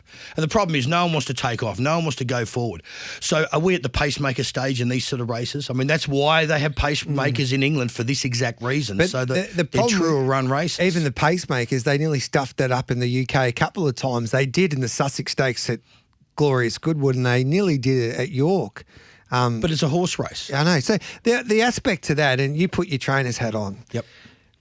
Second up horses on their way to grand finals. What do you want your jockeys to do? Well, the bottom line is, are you having a run or are you fair income? I mean, everyone's going to say they're out there to win.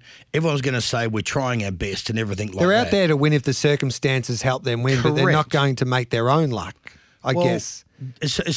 J-Mac jumped and lobbed outside the leader, I think. I've only watched the race once. I didn't think I need to watch it again. He jumped and went outside the leader, and then he just went, oh, no, this is not for me, and went backwards. No, Mott came off the fence. But J-Mac then came. J-Mac could have and he said he made that mistake this morning. He could have forced the issue and gone forward. So that's my point. I know what they all did.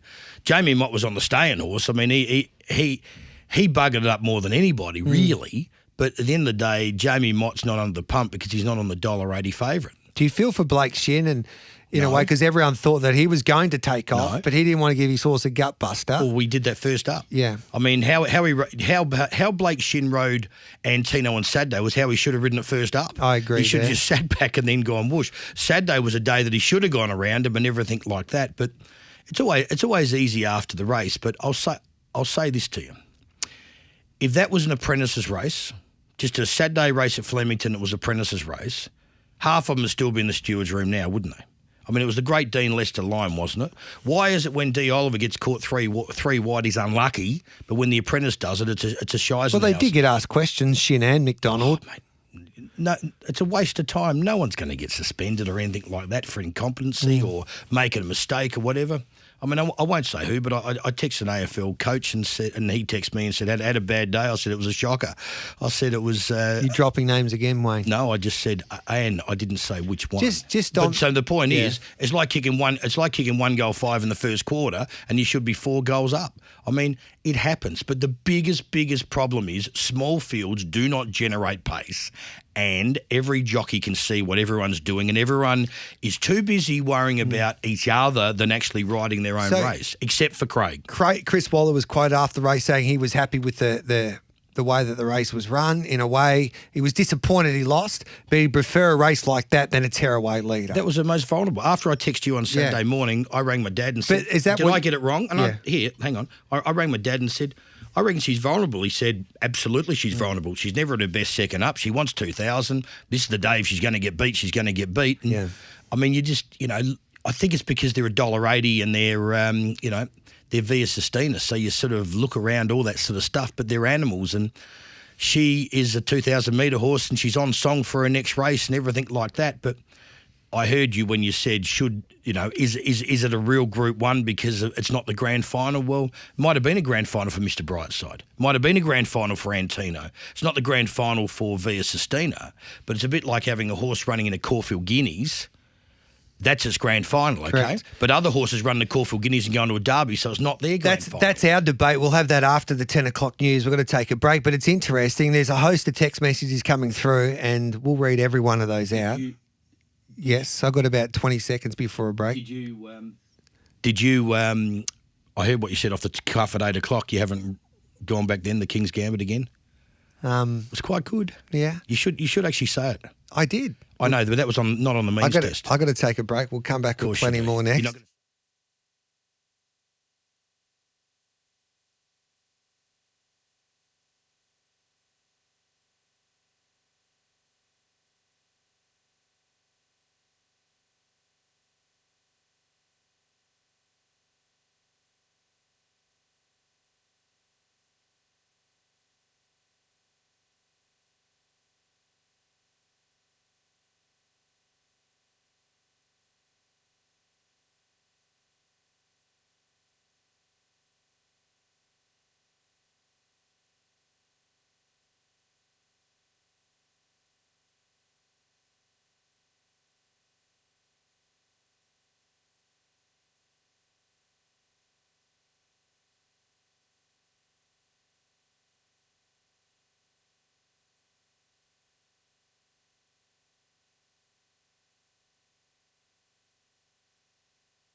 Experience the SEN Track Deck Saturday, September 20 at the SEN Caulfield Underwood Stakes. Tickets $75 at Ticketek. This is Giddy Up with Gareth Hall.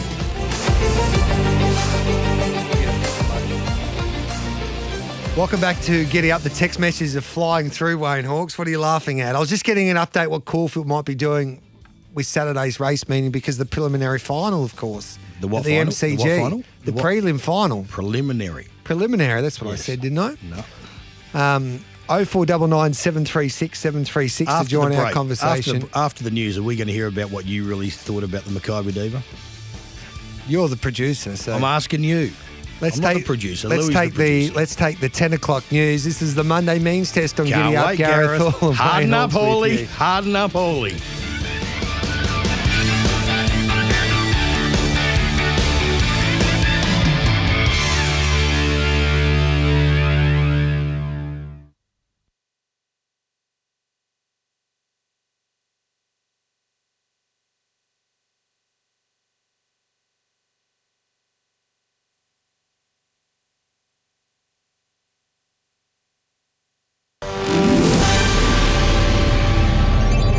Powered by Signet. Good morning, I'm Adam Pont with SEN News. Barnaby Joyce says the coalition is not on point when it comes to meeting the needs of the Australian public.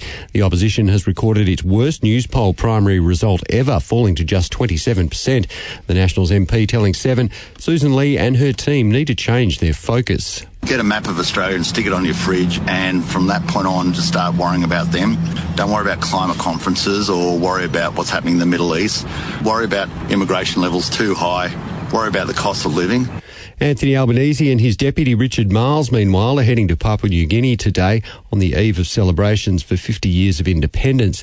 The PM expected to sign a landmark defence treaty described as a total integration of the country's two military forces. Well, the manhunt for alleged police killer Desi Freeman is now entering its third week in the Alpine region of Victoria. Despite admitting there are still risks involved to the public, police have decided to lift travel restrictions to let the community in the small town of Porpunka try and get on with their lives.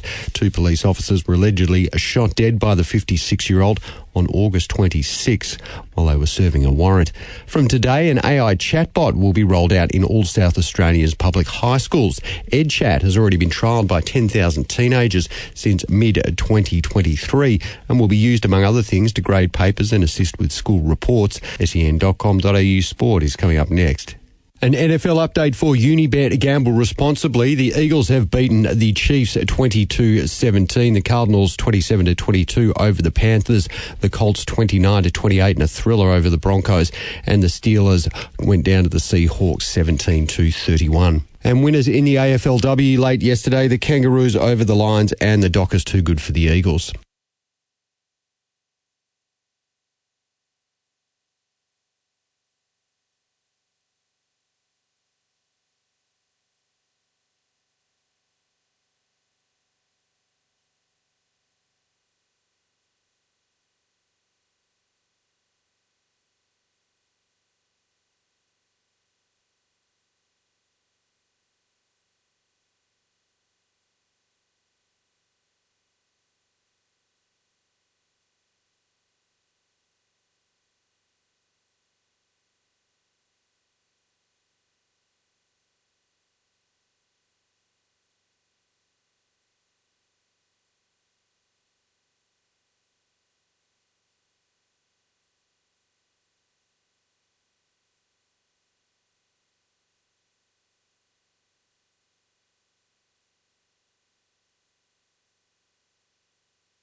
Caulfield comes alive with Group 1 racing at the SEN Caulfield Underwood Stakes. Tickets just $20 at Ticketek. This is Giddy Up with Gareth Hall.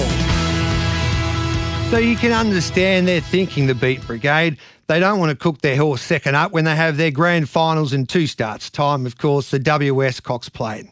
And the second way you can look at this is the sport can't accept a farcical run race like that in any class, let alone a Group 1 at Flemington at the start of the spring. You can't have the sport's best athletes going 30 lengths below standard to the 800 metres in a Group 1 mile. Group 1 races are meant to be the pinnacle of the sport. They shouldn't be treated like barrier trials, and the way that the race was run, it was an embarrassment and disrespectful to the great game.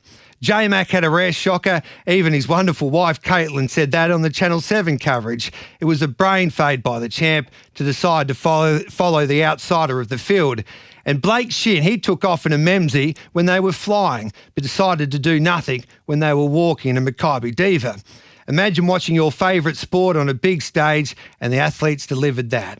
We are in an entertainment business, and that was far from entertaining, and I guess it makes you appreciate it, dare I say, Pride of Jenny a little more, because every time she went out, we knew we were going to get a contest.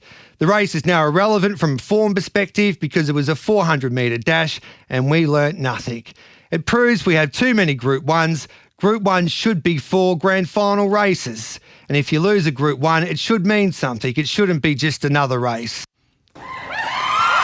Wow. Well done. Well done. It went for a little longer than that. So it was basically both sides of the story when you can understand where the connections were coming from if they've got a horse that they're getting set for a Cox Plate. But from a racing fan and punter's perspective, you can see from their side as well. Well, as someone texted in and said, you know what, was it a one-goer? No, it wasn't. No. But what he also then said was, you know, if you want to give your horse a trial, give your horse a trial and don't put in a race because we're punting on it. So, look, there's definitely fors and against, but it wouldn't have looked so bad in a field of 15. There would have been more pace in the race, number one. Number two, they would have got held up, back in the race, hit the line strong. Small fields are shockers. But you can understand, like J-Mac and Blake Shin were terrific. Like J-Mac came on my show this morning, and Blake Shin was excellent when he had a chat to Kate Watt. So they're great ambassadors for the game, and you know what? They're so good at what they do because they face the music and they said, well, we made a mistake. If we had our time again, we would probably change the way that we went about it. You know what? There's an NRL player that should have got a try in the last couple of weeks, and there's an AFL footballer that should have kicked 3 goals, not 1 goal 3. So I tell you what, we are dissecting the crap out of this now, right? Right? We are. Mm-hmm. This happens in NRL and AFL every single week. I mean, that's why those players don't listen to the media because, I mean, every single week they are getting the hell dissected out of themselves. And, I mean, we don't do that with the jockeys very often. No, we don't, Gareth. And to be fair, they get away with a bloody hell of a lot. But the point I made as well in that editorial was that, so the jockeys come back into the weighing room, and yes, there might be some racing fans and punters unhappy with the way that they went about it. But you listen to Tony Gold and you read what Chris Waller said, and they're happy with the way that race was run. Chris Waller was quoted. They can't say anything else. They can't say J-Mac was a shocker. J-Mac was a disaster. Yeah. Well, no, they can't. You're about to say Tyler Schiller had a shocker. He did have a shocker, and I will say that shortly. That was a bit like J-Mac in Saudi Arabia when I called it out. J-Mac can't say he slaughtered it because then Zach Purton would be on the phone 36 seconds later saying he rode a bad. I'll ride. What was his name? The romantic Hong Kong I'll ride romantic warrior better. I don't think you're right there. Well, that's okay. Everyone's allowed their opinion, but as I said, we don't dissect race after race after race, mate. When it happens in AFL, they show it tonight on AFL 360 4 different ways. I mean, we're not doing that with the jockeys. So I mean, you know what? They're going to get it wrong. And I mean, you know what? It's a real lot easier sitting in the grandstand and watching at home on the TV. And people love talking through their pocket. I didn't have a bet. Or their ego. They gets belted and they get unhappy. Yeah, probably. But you know what? That's as J-Mac said, that's part of the game. It's the highs and the lows. And I mean, his wife had to go at him. I mean, you know what? That happens. I mean, I'm sure he goes home plenty of times and Caitlin says, what the hell were you doing? But that's okay. I mean, you know what? They are not perfect, these boys and girls, and they're going to get it wrong. And did they get it wrong? Yeah, they did. But as I keep saying, small fields create these problems worse than big fields. The other thing with the big fields is that you get held up and you have slow horses in front of you and you get boxed in. Yeah. Small fields, I hate them, especially when you're the short price favourite. The debate is there too many Group 1s? Should these races that are lead-up races to the grand finals not be Group 1s? If I had my way, I would say, all right then, these races like Maccabi Diva, great races, but the big grand finals, Cox Plate, maybe the Champion Stakes, so the VRC, they're still going to get the same field in a way because these horses need to have this run before they go to the Cox Plate.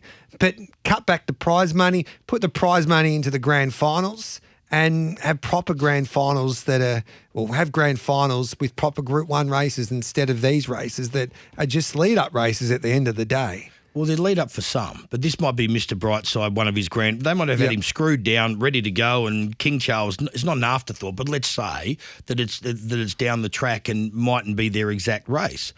Yes, for Via Sistina, it's not her grand final, but for some horses it is. A race that comes to mind's the Caulfield Guineas. So the Caulfield Guineas might be a grand final for, Ole Kirk, who won the race, and then he went the paddock. But other horses might run the Caulfield Guineas and then go on to a derby. So it's not their grand final. So, look, there are Group 1s that are better than others. There's no doubt about that. And there are Group 1s that are, in theory, grand finals. The Coolmore, run up the straight at Flemington, is the grand final for the 3-year-olds in the spring.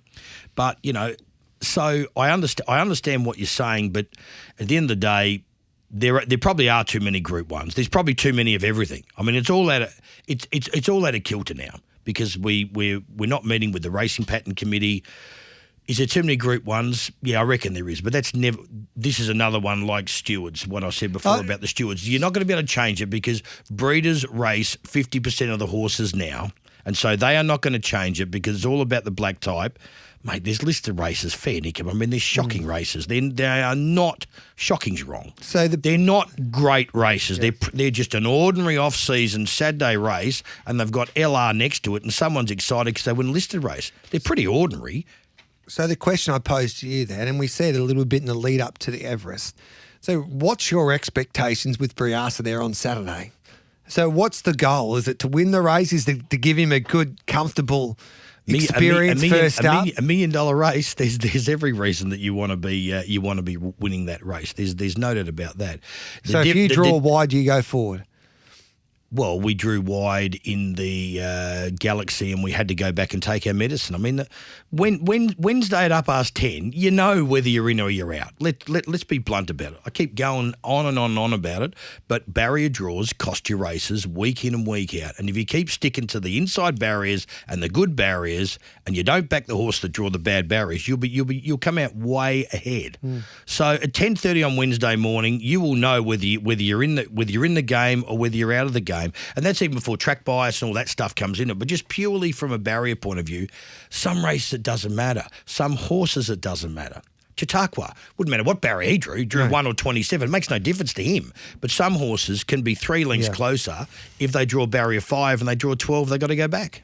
G'day, G. I know all the talk out of the Maccabi was the pace of the race, but could have the heavy 10 that conditions been a factor that Via and Aliana raced in last start first up been a factor? I know Waller was concerned about it before it raced. Well, they raced in Sydney that weekend. It's from Don. What they run home in? What they actually run home in? It was quick, right? It was fast. So the bottom line is, to answer that question, no. It had nothing to do with them racing before on the heavy track because if Brightside ran home in... Actually, you know what? I know what... I don't remember the number they ran, but they nearly all ran home about the same time. And I actually looked at their last 600 and 400, and whatever those numbers were, there was nothing between about the first 4 horses. So where they were at the top of the straight was where they finished. So even though Brightside was a couple lengths in front of Via Sistina, and he beat her a couple of lengths. So the answer is no. It had nothing to do with first up. Via Sistina is vulnerable second up, and she's got that one out of her road. Aliana kept hitting the line strongly. They ran super. I mean, the one I thought could have run better maybe was Antino. But then you're saying that, is he as good as what they are? No, he ran to his well. absolute best of his best. Yeah. Here we go. Gareth, it sounded like J-Mac had zero plans and was happy to let the race unfold the way it did until the steward stepped in on behalf of the punters.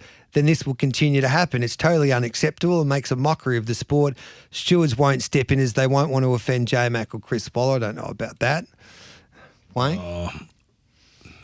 they're not koalas and protected species, but when you are the leading jockey anywhere in the world, you always get looked after better. No, they do. No. Hang on. I don't lie. And you know what? If I'm right, I'm right. If I'm wrong, I'm wrong. Whenever you're the leading jockey, you always get the extra bit of looking after. There's no doubt about that. If you, as I said before, if that was a bunch of apprentices, what would everyone be saying? I don't know what happened there. The cricket's playing. Is that your phone? No, it's not my phone. No. It's not my phone. If it was an apprentice, if it was a bunch of apprentices, it wouldn't have happened. No. I don't know where that noise is coming from. It's like an ad somewhere.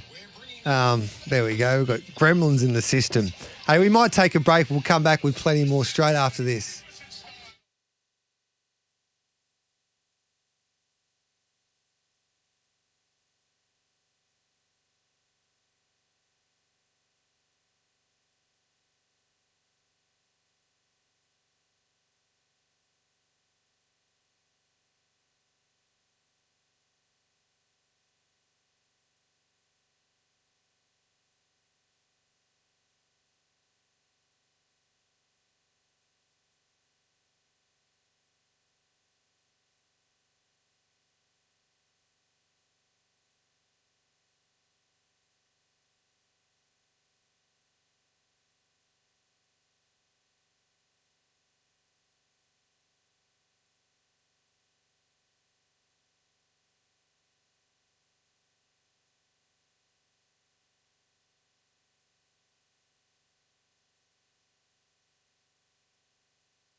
Caulfield comes alive with Group 1 racing at the SEN Caulfield Underwood Stakes. Tickets just $20 at Ticketek.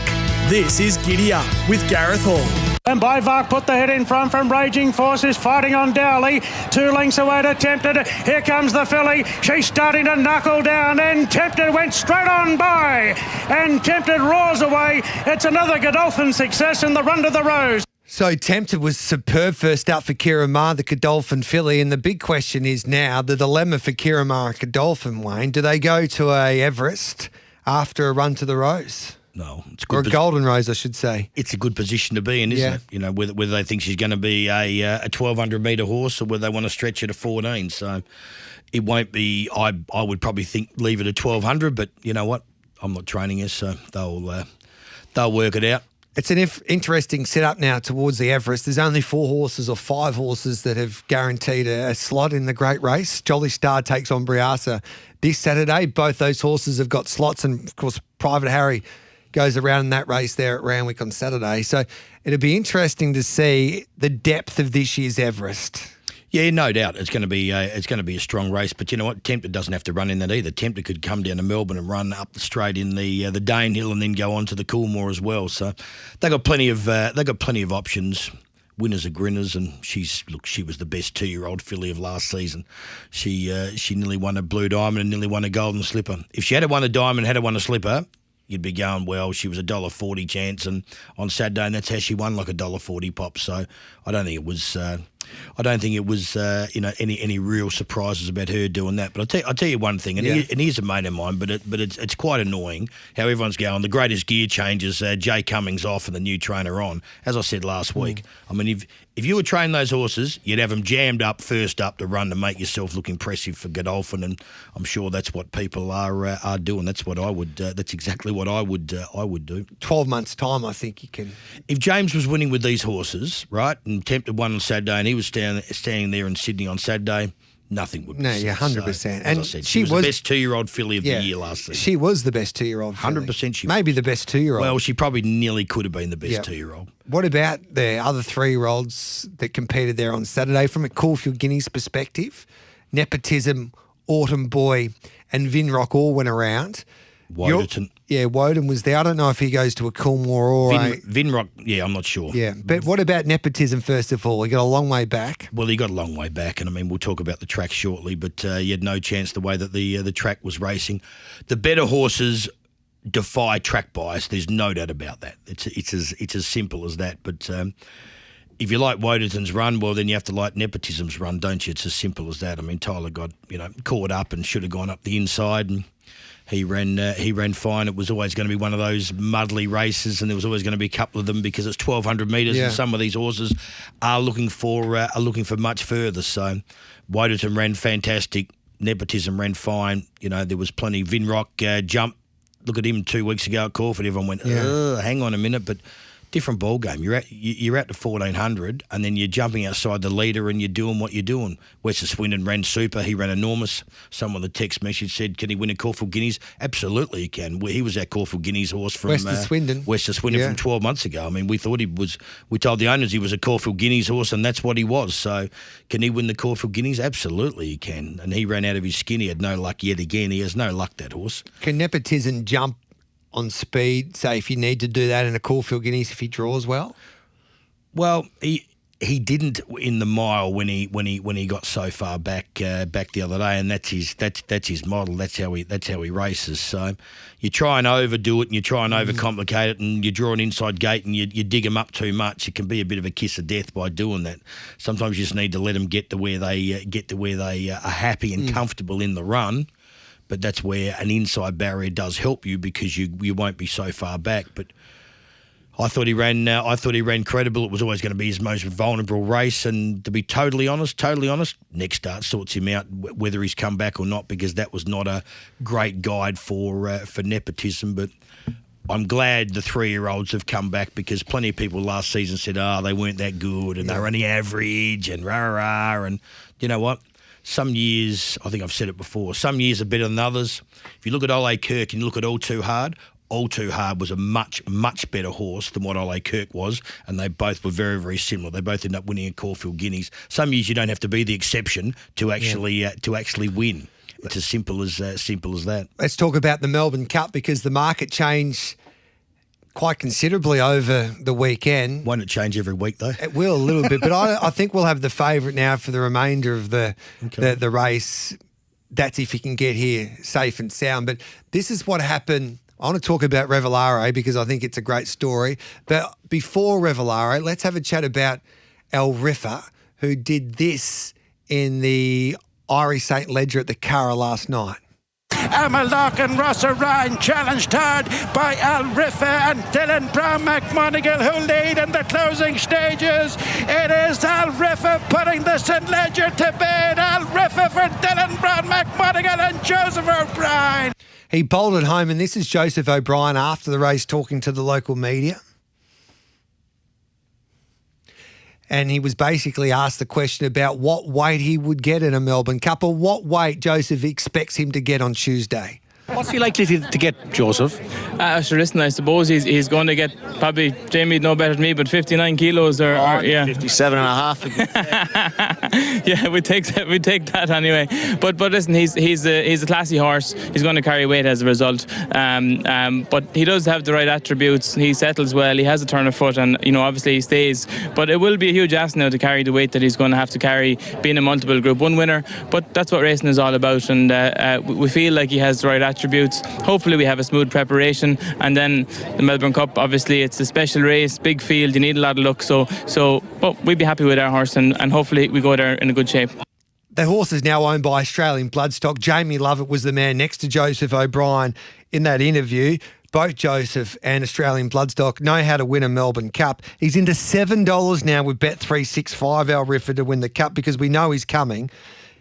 Probably gets 59 kilos, you would imagine, when the weight's released on Tuesday at 11 o'clock. The last horse to carry that weight was Rising Fast in 1954. Of course, Maccabi Diva carried 58 when she won, and she was a mare, of course, with that mare's allowance. It'd be good to see a great horse in the Melbourne Cup, and that's not bagging any of the others in previous years, but you know what? How many times have we seen these great horses coming out and they either don't come out or they don't perform? So having 59 kilos on your back, all the great people, the great trainers, the Barts and the Freedmans that have won the race multiple times always say it's about weight. So history is against you. There's no doubt about that, carrying 59 kilos for 2 miles. But if he's that good, well, he'll get a job done, won't he? Yeah, he's a multiple Group 1 winner now. He's the son of Wood and Bassett. They paid in excess of $4 million. And I had Will Bourne on this show the other day. And $4 million, Aussie. Yeah, Aussie. So we're debating whether they paid too much. How much is first prize from the Melbourne Cup? Must be 6, I reckon, if it's worth 10. So they get out of the... And he's a son of Wood and Bassett. He's still a stallion. Sure. So he's got some value there, you would imagine. Wow. But well done to Australian Bloodstock, because they're able to purchase this horse, and I think a few of their owners just wanted to have a live chance at a Melbourne Cup, and they've definitely got that now. The other big winner there from a international perspective in the English St. Ledger was Scandinavian. He's trained by Aidan O'Brien and owned by the Coolmore lads. I think he's for sale, but he's probably a little bit more. And this horse, I think, if he comes to the Melbourne Cup, he probably will get weighted to his best as well, because he's only a 3-year-old. But he's a Northern Hemisphere 3-year-old. He's for sale. Yeah, I think all of them are for sale. Right, okay. But they tell me he's a better horse when I was over there in Ireland than El Riffa.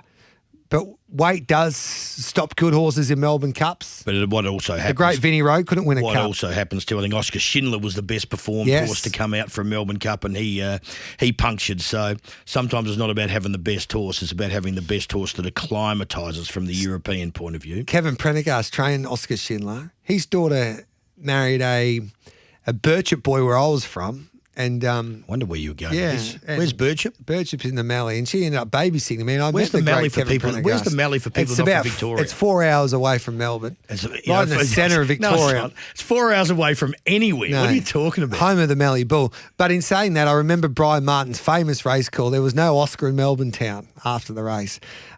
This is Revelare doing what he did to book his place in the Cup, winning the Archer for Robbie Hickmott. It's Revelare up to Mormona at the 150. Revelare draws a neck in front of Mormona. Revelare just in front and books a spot on the first Tuesday in November. Wonder what weight he will get, but I like the story with Revelare. He's 8 wins now from 11 starts. He's a progressive type. Pete Anthonyson, David Gately had the small question mark looking at the data whether he'll get a strong 2 miles, but he's just winning at the moment. He's a dead set winner. And you know what? You don't have to say much about winners, do you? But he's got the golden ticket. He's in the Melbourne Cup. And to be honest, the handicapper can handicap him accordingly. He doesn't have to give him extra weight so that he sneaks into the field. And I do like these races in the spring that are the golden ticket. I'm not so sure about them in the autumn for some of the races for the spring. You know, Mornington Cup was there for the Caulfield Cup. I reckon that's too early, but if you're in good form now, well, you need to be in good form. It's like the Dorset run 6th and 7th every week in those lead-up races, and they get to the big dance, and they just still run 6th or 7th, don't they? Winning form's always the best form. They say Gold Trip carried weight. He did carry weight, but he only carried 57.5 that day. That was the top weight. He won one race. And I think, he had top weight that day. 59's a hell of a lot more than 57.5. It's only a kilo and a half, but you go run 2 mile with that on your back. It's right on 10:30. We'll take the news. We'll come back with plenty more. This is the means test. Thanks to Bet365 this Monday morning.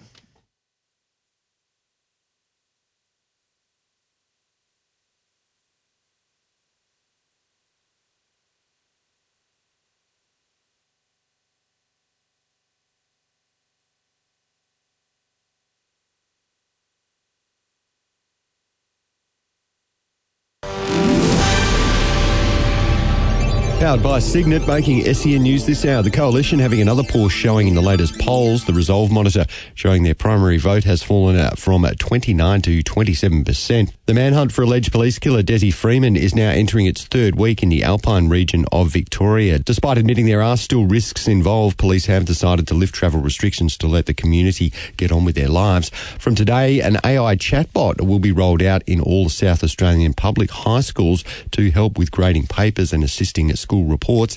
And the Emmys getting underway today in Hollywood. Severance topping the list of nominations with 27. An NFL update for Unibet. Gamble responsibly. The Eagles have beaten the Chiefs 22-17. The Cardinals 27-22 over the Panthers. The Colts 29-28 in a thriller over the Broncos. And the Steelers went down to the Seahawks 17-31. And winners in the AFLW late yesterday. The Kangaroos over the Lions and the Dockers too good for the Eagles.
Experience the SEN Track Deck Saturday, September 20 at the SEN Caulfield Underwood Stakes. Tickets $75 at Ticketek. This is Giddy Up with Gareth Hall.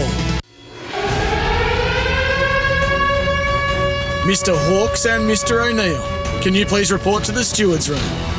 We should have mentioned this a little early, but Damien Lane, I thought, was a little unlucky to get suspended for 15 meetings. He'll miss that ride on Treasure the Moment in the Fee and Stakes. So how many days is 15 meetings? 15 meetings would just be 2 weeks, basically. So, I don't know. Is it counted as one every day, whatever? Yeah. So he's missing 2 weeks for this time of the year at Gee Whiz. It still gets back to the old one, doesn't it? If it happens at Sandown the middle of winter, you're getting 2 weeks then. 2 weeks now is a massive penalty. And so you're getting, the text, what was the text message? He's getting 2 weeks for excessive use of the whip, but they can all sit back and do nothing and nothing said. He had to wake her up because they were going that slow.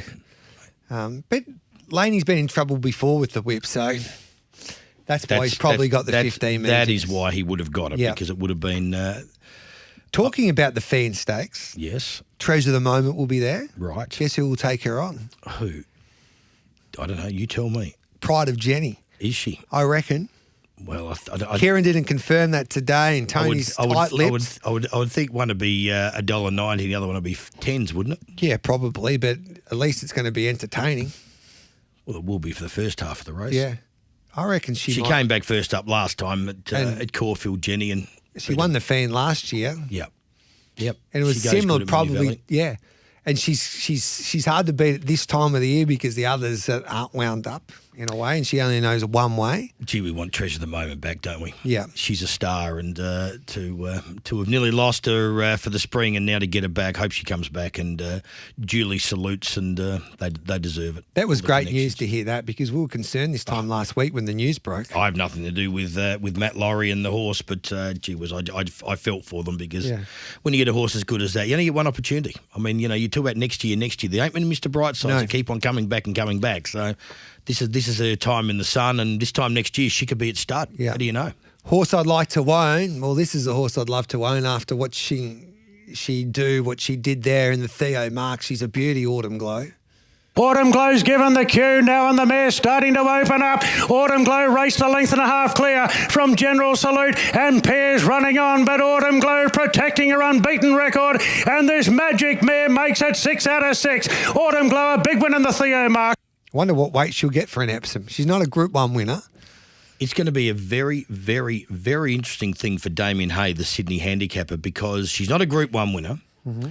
She's going to get so many points for winning on Saturday, but they've placed her amazingly well to get to where she's got. She's a filly, so she's a mare, so she's going to get a kilo or two concession against the boys, which I think's rubbish, but anyway. So she can't get that much, but then they can't let her in too light, so... The Epsom is normally the race in recent years that has been a bit weak, and it hasn't been overly strong because other races have taken the better horses. But it might end up being a really, really good Everest this year, which would be Epsom, starts with E, an Epsom, which is good. But it'll be very interesting to see what rating that she comes out with today. 111. 111. Yeah, she jumped 4 points. So she jumped 4 points. She's at 111. And if you go and look at if you look at all of the ratings horses, there'd be a heap of horses that have won Group 1s that are underneath her, and she hasn't even won a Group 1 race yet. So the handicapper's not worrying about the G1 status, G. Wonder what they'll do if she gets too much weight. They'll run her. Still? They'll run her. The bottom half of the field won't be much chop. What's Pericles? Just having a look at his ratings. I think he's going that way. He is rated 112. That's what I'm saying. Wow. He's up there so too. So what weight will she get then? Don't know, mate. Well, she'll definitely get J-Max weight now. If you can, if you can work out the handicapper, please let me know. Be interesting with the cut weights as well coming up. Yep, they'll be out. And even like Seppels might, I don't know, they're still waiting for the nomination who's going to accept, but he will be the second favourite in a Sir Rupert Clarke Stakes. There's a chance he might not get in. A bit like I wish I'll win that year. That happens though, and you've had 5 years or 4 years to get yourself up in the ratings. When you got a potential horse on the way up, you don't want the ratings high. And then all of a sudden you want to get in the better races, you're wishing your rating was a touch higher. But she looks very, very good. As I said, they placed her very well, and she had an injury, and I think she had a knee, and she came back from that. So that's pretty hard to do. She's such an If you ask me what would be one of the worst injuries now, I mean, everyone says a tendon, but gee, knees are not good. So because there's not much you can do for a knee. So she's $1.90 now to win an Epsom. Yeah, well, same thing though. I'd rather wait till Epsom Day because she won't be realistically, she won't be any shorter on Epsom Day than what she is right now. Oh No's Yes, Yes, Yes is coming up next. This is Giddy Up and the Monday Means Test. Gareth Hall and Wayne Hawkes with you. 0499 736 736 to join our conversation. You know Ribera's in Port Melbourne, Wayne. The I've best been there seafood before. restaurant. Yes. Yeah. Love if you it. send in your text message and the best Simply Sensational performance of the week and tell us why, and the best one wins a $100 Ribera's Port Melbourne restaurant voucher because it's simply sensational. I was there about 4 Sundays ago. Yeah, you probably It's live good. there. No, I don't. I'd like to Time live for there. a break. We'll come Great back. food. We'll come back with plenty more next.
Caulfield comes alive with Group 1 racing at the SEN Caulfield Underwood Stakes. Tickets just $20 at Ticketek. This is Giddy Up with Gareth Hall.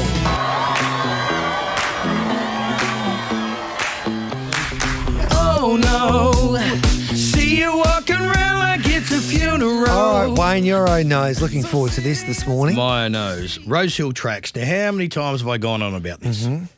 You're like a broken record, Well, you you know what? They've either got $300 or $500 million in the bank.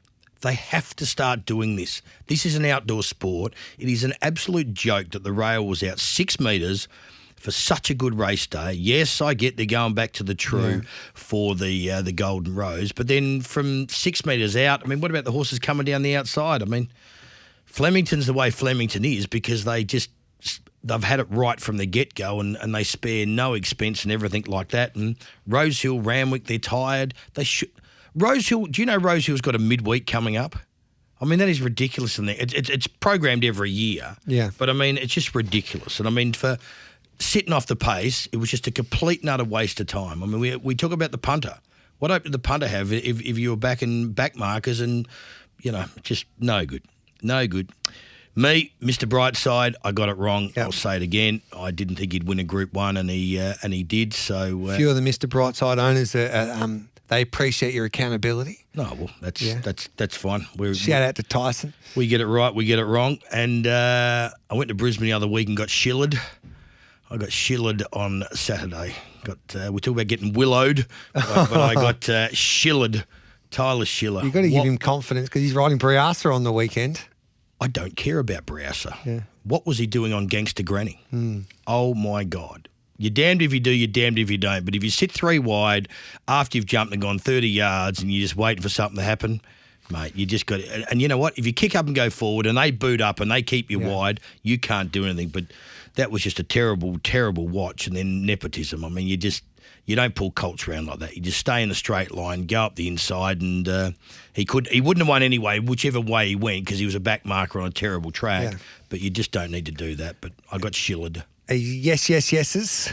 Yes, yes, yes, yes, yes, yes. So many great performances on the weekend. I love Robbie Griffiths and Johnny McCarlow. We've got some really good 3-year-olds. Obviously, the winner of Robbie Griffiths' horse first up was exceptional. Legacy Bound. He's a son of Ole Kirk. Who? Ole Kirk. Who? And I love Johnny McCardle's horse, My Gladiola. She's got a great turn of foot, and they're in for big springs. And the Hayes boys, 3 winners there on Saturday. Arkansas Kid got the job done when he needed to. He'll go mainly, I think he might be going towards that Super Rupert Clark Stakes. The job that they've done with Cafe Millennium has been terrific, and also, of course, Mr. Brightside. Ole Kirk, there's 100 shares in that horse, and one sold for $600,000 last week. So that values him at $60 million. Phenomenal amount of money, isn't it? $60 million. And you know what? The greatest horse we all talk about is Wooden Bassett, and Wooden Bassett hasn't sired a stakes winner in Australia. Do you know that? That is an actual stat that you wouldn't, that people haven't looked at.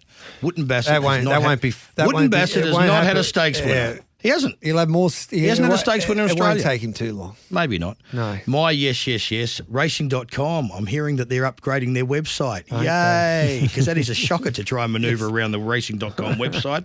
And the other one was, I don't know whether we've got the footage of it, have we? Play it, boys. Now, what happened there on Saturday? Did you have a brain fade in the Maccabi Diva or what? What happened? Can you explain to us, please? Wow. That was you with J-Mac. Yes.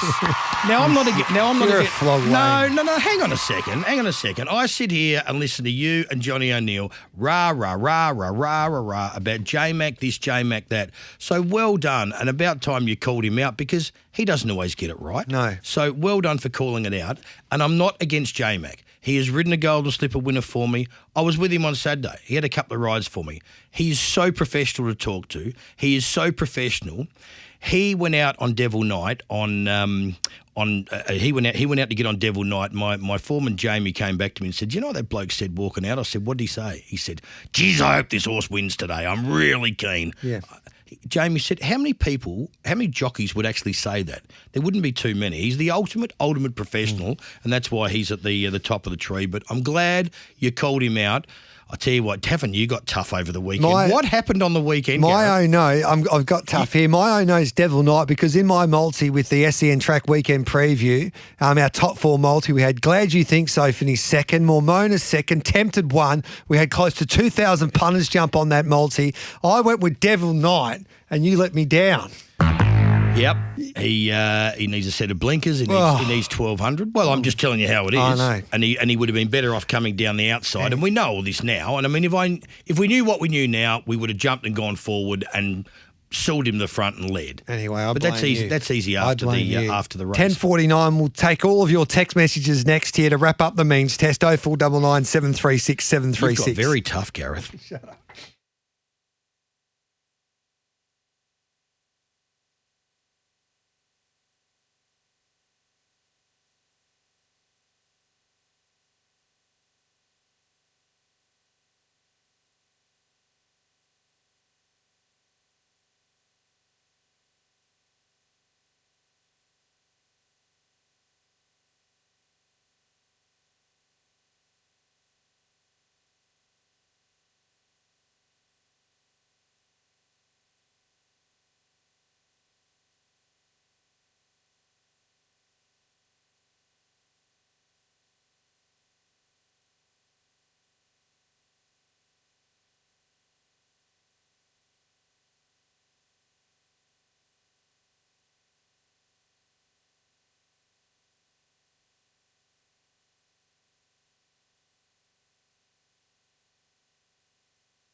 Experience the SEN Track Deck Saturday, September 20 at the SEN Caulfield Underwood Stakes. Tickets $75 at Ticketek. This is Giddy Up with Gareth Hall. Welcome back to Giddy Up. Unfortunately, Racing New South Wales have just reported, or they're set this out on their social media platform. Trainer Matthew Smith has advised Racing New South Wales stewards that Headwall was found to have sustained an injury to his near hind leg after track work on Saturday morning. The horse presented lame in that leg this morning and will be sent for further tests to determine the extent of the injury. Mr. Smith further advised that Headwall will not be nominated for the shorts at Randwick on Saturday, and a decision will be made on the gelding spring preparation in the coming days. That's disappointing. Yeah, it is. And you know what? It? There's very few horses go and miss behind. Hind legs are almost untouchable. It just doesn't happen. You'd think it should with their driving power from behind, but they never seem to break down behind. So that's terrible news there. Let's get through some text messages. Regardless of who you back, the Mackay Diva was a disgrace of a race. C. Waller can say what he likes, but under the rules of racing, its state horses must be given every possible chance. D. Lane and C. Williams were the only two jockeys that did that. We have multiple PRAs with one country, Japan, Hong Kong, UK, Ireland, France, Germany, who don't have an issue with the pattern. The black type calendars are balanced. So that's from one of our listeners there regarding Group 1 races. Craig Williams certainly got it right. The most likely scenario before the race was run was that Mr. Brightside was going to get a soft lead. Tired of hearing losing punters grizzling. Agree with WH that there are too many Group 1s. That's from Chris. Well, I think there is too many Group 1s, but you'll never change that with the breeders. Hi, Gareth. Can you ask Wayne why does he always put it on the jockeys? It's the trainer's fault. They tell the jockeys don't have a gut buster. This isn't their grand final, etc. Can't have your cake and eat it, Wayne. Well, he does that a few times, Michael. There's a very, very easy way to fix half of this, and I'll tell you how to fix half of it. Mm-hmm. Declare all your instructions to the stewards before the race, so then they know what your plans are, but they'll never do it. Do you know why? Yeah. Because then you will have to start suspending jockeys and things like that. But the other thing is, it's a horse race and it's split-second decisions, and they get it wrong. At the end of the day, Greg Norman puts the golf tee down and the ball and goes whack, and he creates his own destiny. We are the coach in the coach's box that have to handball it across to the jockey. So at the end of the day, I've done everything I can. Chris has done everything he can, but if J-Max still has to weigh it up, and that's the problem with speed maps and with instructions. Stewards are looking at one thing. The owner might look at something else. The trainer's looking at something else. J-Max got his own thought as well. Sometimes there's too much input, you know what I mean, and things don't go right. But as I keep saying, small fields are no good. So many people just talking through their pockets this weekend. The jockeys got arrogant and thought they could run him down. Willow gave Mr. B an absolute 10 out of 10. Group 1 races shouldn't have 6-horse fields, and that's what led to no pace. Mr. Brightside, shut up all of the knockers. You never doubt a champion. That's from Cooper. All these jockeys make excuses after the race. Why couldn't they tell us before the race was run? We the punters lose money because of our ignorance. Why do you think questions were made? That's from Travis. If Lady Shenandoah was in Sydney and Autumn Glow was in Melbourne, who would J-Mac ride? Depending if it's a Group 1 or not. Hi, Gareth. In the trots, the drivers get fined for slow sectionals. Why not in the thoroughbreds? I don't know, Max, they get the opportunity to get those sectionals that quickly like they do at the trots. Yeah, trots are a lot slower going and things like that. But yeah, look, as I said, we've overanalyzed. We haven't overanalyzed. Yeah. We've analysed the hell out of this race, which we don't normally do on all. We'll put it this way: we've done that with this race, but we haven't done it with the other 8 or 9 races at But Flemington. that's a Group 1. That's on Saturday. I know, and it stands out worse being a field of 6. Hey, from Tiggs, morning, G. Ask Wayne if he's concerned about nepotism's racing pattern when it comes to the guineas. No, we'll be right. All right then. Sitting off the pace, hitting the line. I reckon Mr. Brightside's next start, full tank still. All other runners are a run short. That's from Brian from Ballarat. I think he'll go, I don't know where he goes on the way to the King Charles. That'll be interesting to see if they give him another run or they just trial him. There was one there about Airman. Airman loomed up the 400 and went, "Too," and it wasn't a hock tour. Do you know what, Wayne? It was a tour. There's a heap of questions coming through and I think you need to answer them for us. So I'm going to keep you on for 5 more minutes after the 11 o'clock news.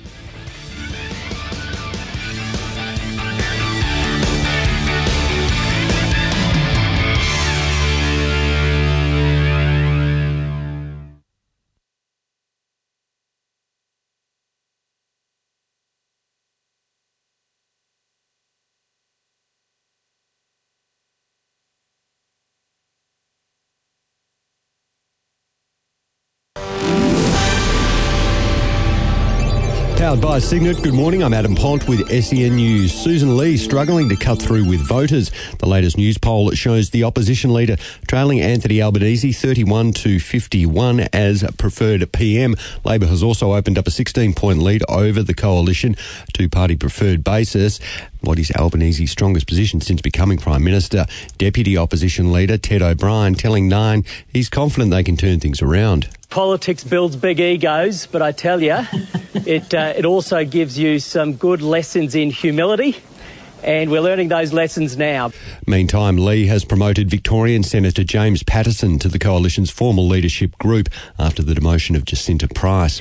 State of Origin footy is returning as League Chief Andrew Dillon headed to Perth to present the best on-ground medal in the AFLW Western Derby. The AFL will announce this week WA will host Victoria on February 14.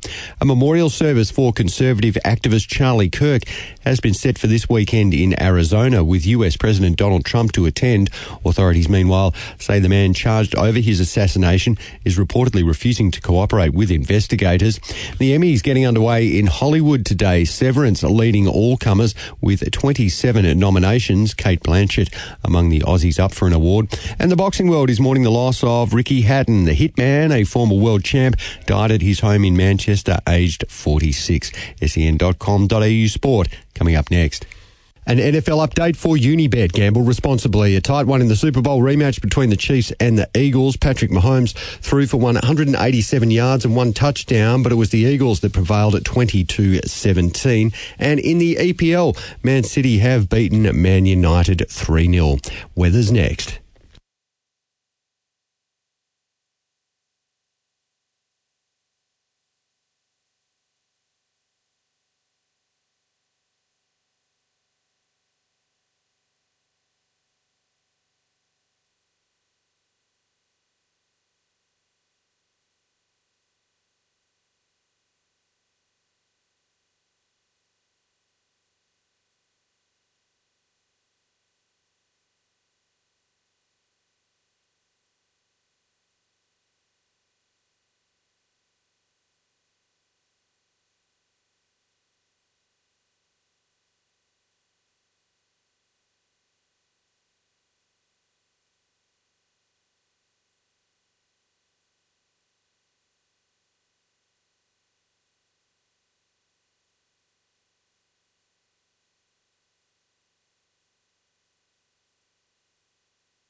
Experience the SEN Track Deck Saturday, September 20 at the SEN Caulfield Underwood Stakes. Tickets $75 at Ticketek. This is Giddy Up with Gareth Hall. Welcome back to Giddy Up. Means test is going a little longer today because of those text messages I need to get through. Just quickly, Caulfield on Saturday. Yes. Group 1 day. And there's a preliminary final late in the afternoon. Right. So I think the coverage starts on Channel 7 at 4 o'clock. MRC tell me, John Kanga, that they'll be playing the football throughout. So if you go to the races, you can watch the football until the end. The bar will remain open, which is great news. I don't know if they'll try and change the times maybe to see if they can push some races earlier so it doesn't clash with the football, but I think they're working on that now. The problem is it's national, correct? And so people in North Queensland that don't follow AFL won't care that we've got a preliminary final on here at the MCG. Right. Quick hands here, Wayne. Mr. Brightside was a bet. This was from Mick. There was always bigger targets on the agenda. Why would they disrupt racing patterns? Good point now. Yep. Mick, why shouldn't mares get concessions to the boys, Wayne? Why shouldn't they? Yeah. Because they keep winning all the time, and they're beating the boys, and there's a concession. Yeah, that was an old thing.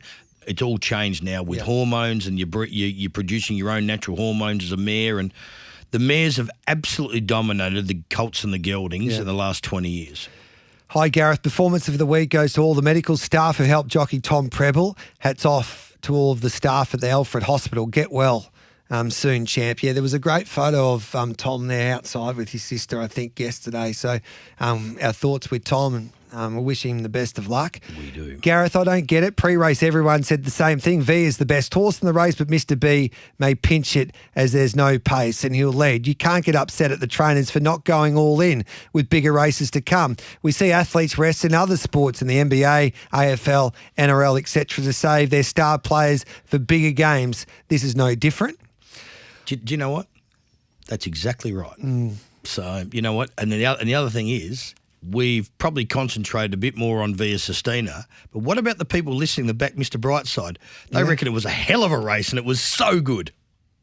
Hey, Hawksy, do you think Zach Purton is closing the gap on J-Mac as the best jockey with what he is doing overseas? That's from Tim. They're all good. It's all good pub talk, that. And the bottom line is it's very, very difficult to line up who's the best jockey, and they go on points rating system and everything, but Zach is superior in Hong Kong, and when J-Mac goes to Hong Kong, he rides exceptionally well, and Zach will come down here on the Great Carling Rising and give him a 12 out of 10, we hope, and you know what? Doesn't matter who's better. You don't hope. No, well, I actually do, because I want every horse to have every possible chance in the Everest, and then say who the best horse is. I want to win like they do, but I hate races where horses get held up and this and that and everything. You know what I mean? That always happens in most of the Group 1s. It won under the Hayes boys for sure, getting Cafe Millennium to win back-to-back races, Arkansas Kid, back-to-back Bobby Lewis's, and Mr. Brightside to go back-to-back and the Maccabi Diva best horse placement. Hey, Wayne, thanks for that. Thanks, Gareth. There's plenty to get through. Appreciate your messages as well. Glad you had a bit of concrete, a bit of steel on the weekend. Wayne. What happened on the weekend? What happened to you? Anyway, you are not the same now. You've got really hard and tough. You have a great day. I'll have whatever day I want. See you, Wayne. Goodbye. Time to find you some winners now with Bag of Tips. The Giddy Up Bag of Tips for Oz Equipment Rentals. Supplying equipment to the construction, mining and roadworks industries. OzEquipment.com. And you'll get the best payout across all three national totes. What's gambling really costing you? For free and confidential support, visit gamblinghelponline.org.au. The Ultima Hotel in the heart of the Mallee, just down the road from Swan Hill. Swing by for a cold beer. And Oz Equipment Rentals, supplying equipment to the construction, mining and roadworks industries. OzEquipment.com. The Bet365 Boost horses at Hamilton today, race 2, number 8, Arizona Luck for Simon Wilde. You're getting $4.60. It's a great price. That's until midday today. So race 2, number 8, Arizona Luck. Great to be racing at Hamilton this afternoon in Victoria. Bet365 Hamilton. We're on a soft 6. Let's get a track update with Colin Riddell. Hello to you, Colin. Thanks for your time. G'day. What are we expecting today, mate, with the conditions there at Hamilton? I think it should stay a soft 6. We've got good grass cover, and it's very windy, though. That's the only thing. Okay, so how will that impact the pattern today with those winds? Could possibly dry the track out a fraction, but we should still be in the soft range. Okay, what direction is that wind? Northwesterly. Okay, and what does that affect? Do you need cover, or what's the situation there with the northwesterly at Hamilton?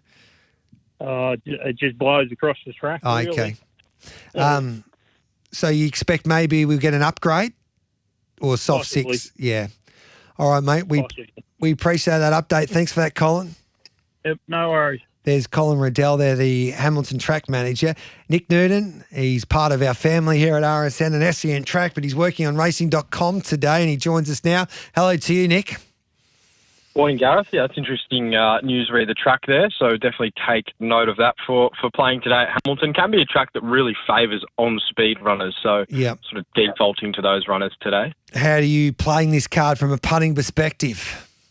Not getting overly involved. I think it's a tough day. There was 2 bets I've had early. Both have been fairly well supported, but race 4, number 11, Sadler's Symphony, I'm going to make my best of the day. I just think he's over the odds at $7.50. Liked his recent jump outs leading into this race. I don't think this is the strongest race for a debutant, so he looks suited at $1,400 for the debut. Declan Bates and Simon Wilde, pretty good combination there at Hamilton today. So you could probably back him each way at $7.50 if you're sort of that way inclined. But I had something on him at a big price early, and he's been supported, and I thought he's just a better winning chance in my book than 750. And the other horse I liked on the card was in race number 8, horse called Tory, horse number 7 for Quinton Scott. Led them up last start at Sandown, just went way too fast. The win prior at Castanen I thought was good, and her maiden win did come at this track where she absolutely bolted in, so should get the right run from an inside draw. She's jumped out well since that failure in town last start, and I think she can bounce back to her best. So another run at sort of each way odds around $5 there. I think she'll be running a good race. Don't want to put you on the spot. Do you have quality numbers? There's a few text messages asking for your quality numbers today. Yep, quaddy. So first leg we'll take 1 and 5. Yes. In the second leg we'll go 7, 2 and 9. Yep. Third leg we'll go 7, 4 and 1. And then we'll come home with 1, 6 and 7 today at Hamilton. All the coverage from 1 o'clock on racing.com with myself, Olivia Cole. She's in the hosting chair. And Matty Stewart, he knows all the locals out there, so he'll be giving us all the mail from the track. He's a star, Matty Stewart. So your quality numbers, 1, 5 first leg, 7, 2, 9 second leg, 7, 4, 1 third leg, and then 1, 6 and 7 final leg, mate. Keep on doing some great work, loving the first word on a Saturday morning and the banner with your brother, mate, and correct weight as well. So keep on dominating. We've got to find a few winners today, and then we'll be back into next weekend, hopefully another big weekend. Thanks, Gareth. Good on you, Nick. You can watch Nick, of course, on racing.com today for that coverage at Hamilton. Campbell Brown likes race 2, number 6, Star Compass. He's on SEN this afternoon. Race 2, number 6. Race 2, number 12, Pinot Nero at Musselbrook. And at Corowa, he's keen on race 3, number 2, Just Nuff and Splash at Corowa. Race 3, number 12, I should say. Luke Ovanessian at Musselbrook likes race 5, number 12, Staora. And race 7, number 14, Semi Ballerina. So race 5, number 12, race 7, number 14 for Luke Ovanessian. And at Corowa, he likes race 7, number 11, Atki. Race 7, number 11 at Corowa. And it's stalled today in the trot. Darren Carroll's keen on race 6, number 1, King Casey, and race 7, number 10, Williams. So race 6, number 1, race 7, number 10. And Amanda Rando, thanks to Harness Racing New South Wales, the home of the Carnival of Cups, where Australian music royalty meets quality harness racing action. She likes a few there. Race 1, number 2, Pesco Polo. Race 4, number 1, One More Reason. Race 5, number 8, Hollywood Strip. And race 8, number 7, Bainbridge. It's a good little race there at Menangle. A good meeting there at Menangle today. Hey, we'll take a break. We'll come back with Sammy Hyland, who will have his best bets around the country. And Mitchie Lewis will break down what happened there at Morphettville on Saturday. And Sammy also breaks down that meeting at Doomben.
Caulfield comes alive with Group 1 racing at the SEN Caulfield Underwood Stakes. Tickets just $20 at Ticketek. This is Giddy Up with Gareth Hall. Welcome back to Giddy Up. Gareth Hall with you on this Monday morning. Always great to catch up with Sammy Hyland, who will be with Brownie on a Monday afternoon on SEN Trackside. Hello to you, Sammy. Hello, Gareth. How are you? What are you backing today? What's your best, mate, around the country? I've got my pen ready. At Hamilton, I am going... it's good to know that the wind is going to be blowing across Hamilton today. Race 4, number 3, Zamaze. Stephen Valla rides this for his wife, Kylie, and it was good first up at Mildura in a short one, 1100. Then it went to the 6 at Warwick Nabil, and it was okay. Up to the 1400 suits. It's drawn a good gate. You'd think it'd sit one out, one back. And, yeah, they're, on paper, they appear to be a bunch of billy goats. So I would think that Zamaze can get the money there. That is race 4, number 3. Then Corowa. I am going with race 7, number 3, Lack of Restraint. Now, the SEN Track family would remember this horse. I declared it at Bendigo 2 back, and he was very good. And she was very good, should I say. And then last time around at Seymour, I thought she did a good job. They went too quick, and, so providing she has a bit of luck from that gate, this is going to be significantly easier than Seymour, and I reckon she can get the money. So Lack of Restraint, and then at Musselbrook, I am race 3, number 3, Green Run. Drawn the 1 gate. It's effective over this trip, 1700. It's been a winner. It goes on any conditions, but its best form appears to be on good tracks. And, you sort of go, it's had a couple of runs on the heavy ground and it's hard fit. So I think it, on the better ground today, it should be able to get the money. So, I think I put quaddies up on the quaddie up, Gareth, for each race meeting. So join Brown Dog and I from 1 o'clock, and we should have a good afternoon, I reckon. Looking forward to it, and that is Bag of Tips, all thanks to the Ultima Hotel in the heart of the Mallee, just down the road from Swan Hill. Swing by for a cold beer. Oz Equipment Rentals, supplying equipment to the construction, mining and roadworks industries, ozequipment.com, and you'll get the best payout across all 3 national totes. What's gambling really costing you? For free and confidential support, visit gamblinghelponline.org.au. To the Monday breakdown, looking back at Doomben on the weekend. What did you make of that meeting there, Sammy? I thought it was okay. It's the good ones are probably a little bit off for the summer carnival, I would think. But it was just a normal run-of-the-mill meeting. I think CJ Graham, she rode the first 3 winners there. She's riding in good form. I thought that horse Margot's Deal that won the first race, it came from last. And I tell you what, I'd be backing it again. It's I reckon it's got a bit of ability. So, Troika was a good win for Jack Bruce. I reckon the Jack Bruce stable is worth following this season. They'll have a significantly better season as opposed to last time round. He's just building really well, Jack Bruce. He's a good trainer. Zelgaria for Andrew Mallion. He rode a couple of winners, Andrew Mallion, at good prices, and he always gives them every chance. And it was a good winner at $23. The win of the day, of course it was, because I backed it, and that was Cronenberg. Ryan Maloney, up to the mile, jumped to the front, dictated. He's just a good jockey, Puck, and he rated this horse beautifully, and it was good and cuff in the finish. So Cronenberg for the Golden Camp. I did think it was interesting. Obviously, there's been a lot of talk about that Maccabi Diva race on Saturday, and Blake Shin probably should stick to being a jockey and not worrying about trying to be a trainer when he's saying that he didn't think his horse was fit enough. That horse, Antino, he was the ideal horse to take off and put the pressure in the race. Willow absolutely pantsed them all. He rode that horse beautifully in front. We know how good he is. Mr. Brightside. And you know, I was thinking, you know, he's getting a bit long in the tooth, Mr. Brightside, but you can't, Gareth. You cannot let a jockey like Craig Williams go to the front on a horse like that and go trial speed and think you're going to run over top of him. So, of course, you need to get going. And Antino was the perfect horse to get going. And, you know, as far as saying he didn't want to give him a hard run, what a load of codswallop. Like, I mean, dead set. The horse has got residual fitness from running on heavy ground in the winter. And if any horse was ready to have a crack, it was Antino. So, I mean, it's laughable, the stuff that comes out, isn't it? Unbelievable. You know what? All those jockeys in that race, after the race, they'd come back inside and watch the replay and just go, well, I just murdered that because we just gave it to Craig Williams. It was a dead set winning. Unbelievable. Yeah. I think a few of them wish they had it over again, but that's racing. And it's caused great debate over the last 48 hours. Well, own it. Yeah. You know, come back in and say, do you know what? Absolutely, that was horrendous. Because, do you know what? Watching it, it was, how could you possibly beat Mr. Brightside? How could you do it? Yeah. He jumped out and crawled. So to question Tony Golan running a horse, his fitness-wise, question Antino's fitness-wise, of course the horse was fit. It's going into a Group 1 race. Unbelievable. Good on you, Sammy. Looking forward to this afternoon with you and Campbell Brown. I'll be listening. On you, Gareth. On you, Sammy. There's Sammy Highland there.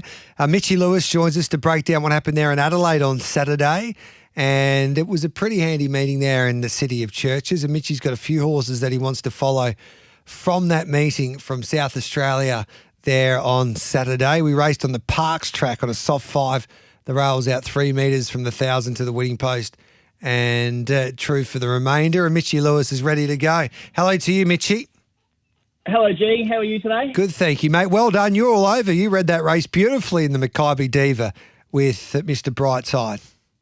Yeah, maybe just. I made comments. I was on with Miles yesterday. I said, I didn't bet into the race, but from a speed map point of view, the only one I got wrong was Mark Twain. I didn't expect him to be there. I thought he'd be out the back, but no, it's played out how it's played out. So, yeah. Yeah. What about horses to follow from that Morphettville meeting? Where do we start, mate? Yeah, so a little bit interesting, G. I think there's a couple of sort of out of a steady enough meeting. Look, in race 3, I got this one wrong. Lots were on Snow Mercy, and I was happy to take it on with the Jolly Horse Intellectual, thinking it would have improvement to come as well. But again, I got that wrong.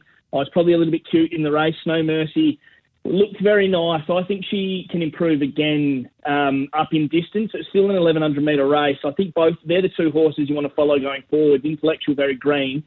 I just wonder what they'll do with Snow Mercy, because I think she can get up over more ground, and Tommy Stokes suggested that in the interview after. So just put her in your book and keep an eye on her. If they build her through the grades, I think she can continue to win.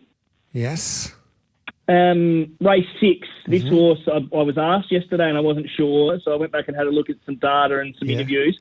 The winner, the short price favourite, Anthracite, who's garnering a bit of excitement around here in SA. Gary Boyce, last win, they sort of suggested he'd have one more and then have a spell, but I think they're going around again, and he said in a race in 3 or 4 weeks over 1,600 metres.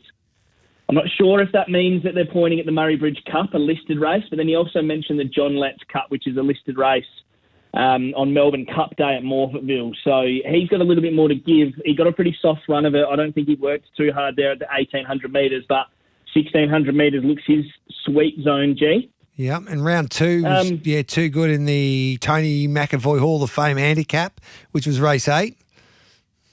Yes. Sorry, G? I was thinking race 8. Oh, sorry, race. You were talking about Left Turn Clyde, were you? About...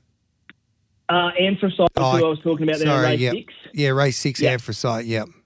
Yeah, and then the feature race, the listed sprint, the Wiley handicap. So there's a couple of horses I think you'll pop up and see now over there in Victoria. So we've seen them as well before in Watch Me Win, who was the winner. Yes. Fancify for Michael Hickmott, who won through the carnival last year. And then Aviatress. I think they were pretty good ones from all 3 of them, but Fancify probably had every chance. They didn't go along very quick, but Watch Me Win and Aviatress both hit the line very nicely. I think they're the clear two to take out of the race. I'd suggest you'll see them pop up over there, particularly Watch Me Win. I don't think he's got many more options here in SA. So he won the John Hawke Stakes Group 3 level before running and finishing midfield in the Goodwood. So he's probably around that sort of listed Group 3 sprint level that we'll see through the carnival, I think. So just keep an eye on those two, Aviatress and Watch Me Win, as they pop up through the carnival, I'd suggest. I love Watch Me Win, that son of Harry Angel. I'm looking forward to hopefully seeing him back in Melbourne. I thought he was okay in a Bel Esprit behind Neons. Yeah. He was only a length off. 1.1 I've got in front of me. So he's there or thereabouts. That was behind Neon's Cleo Cat. So yeah, I think he's got improvement. He looked like he'd probably come back in better form. Him and Aviatress hit the line very strongly off slow tempo. So, yeah, I think they're the two to follow. And, I mean, Fancify is going to pop up as well. She's a good horse. We've seen her win in Victoria. So that was a really good run. And then there's a few in race 9G that I just put down. I like this as a form line to follow. So Dark and Confidential 1, he contested the Derby. I think he can go over more ground. And Beautiful Jewel, who finished 4th, she's going to get better, I think, over more ground. She was really good first up. I didn't expect her to be going along that quick near the front, so just keep an eye on her up in trip. And even Miles' horse, I Catch him Fox, he held on pretty good off what was a quick tempo for the day. All right then, mate. Horses to follow that we should be putting in our black book? Yeah, so I am going to have Watch Me Win and Aviatress in the black book. I think if they get placed in the right races, they'll go really well there. I'll put in Snow Mercy. If they put another spin around in Snow Mercy, I think that she can build through her grade, so keep her in the book. And then Beautiful Jewel, Eye Catching Fox, Dark and Confidential. That race 9, I think any of the top 5, just put them in your book because that was a hot race and I think they can improve off that sort of tempo next time. And we'll chase Gary Boyce. He's a good story with his galloper and I'm excited to see what they do with him next, but you're right. And Anthracite might be going to the paddock, I reckon, but Well, no, so this is what I thought, because he mentioned that a few weeks ago, but then it changed, so I'm glad I went and watched the interview again this morning. Yeah. Yeah, they said there's a 1,600 metres in 3 weeks, and I went and had a look at the calendar, and there's nothing. But the listed 1,600 metre Murray Bridge Cup's in 4, which then would lead you to the John Lett. So I think they're changing plans now, and he was okay over the 1,800 metres on Saturday, but I think his sweet spot's going to be back at the 16, and so maybe that's what they're looking at. But, yeah, can always change this game, can't it, G? 100%. Good on you, Mitchie. Thanks for that. Thanks, mate. I'll chat to you later. Time for the news.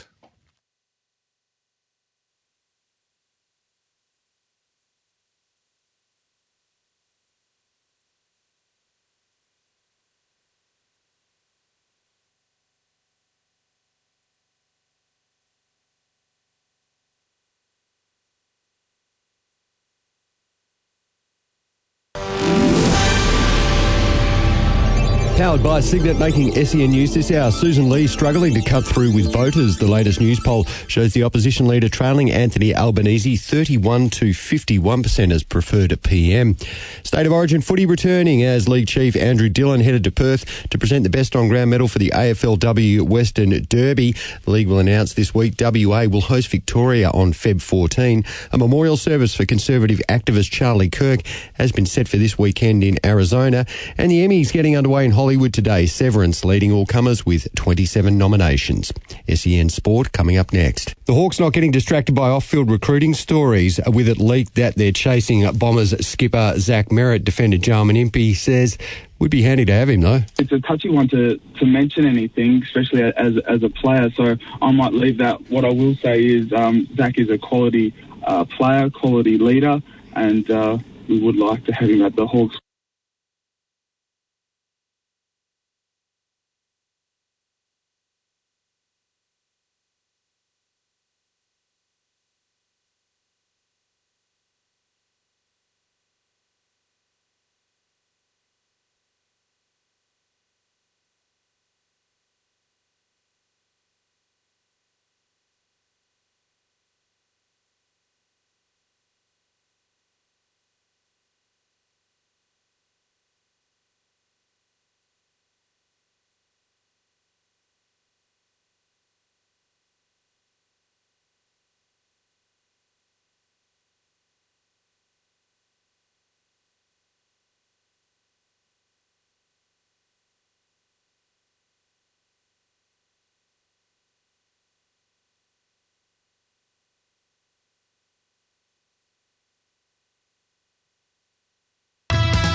Experience the SEN Track Deck Saturday, September 20 at the SEN Caulfield Underwood Stakes. Tickets $75 at Ticketek.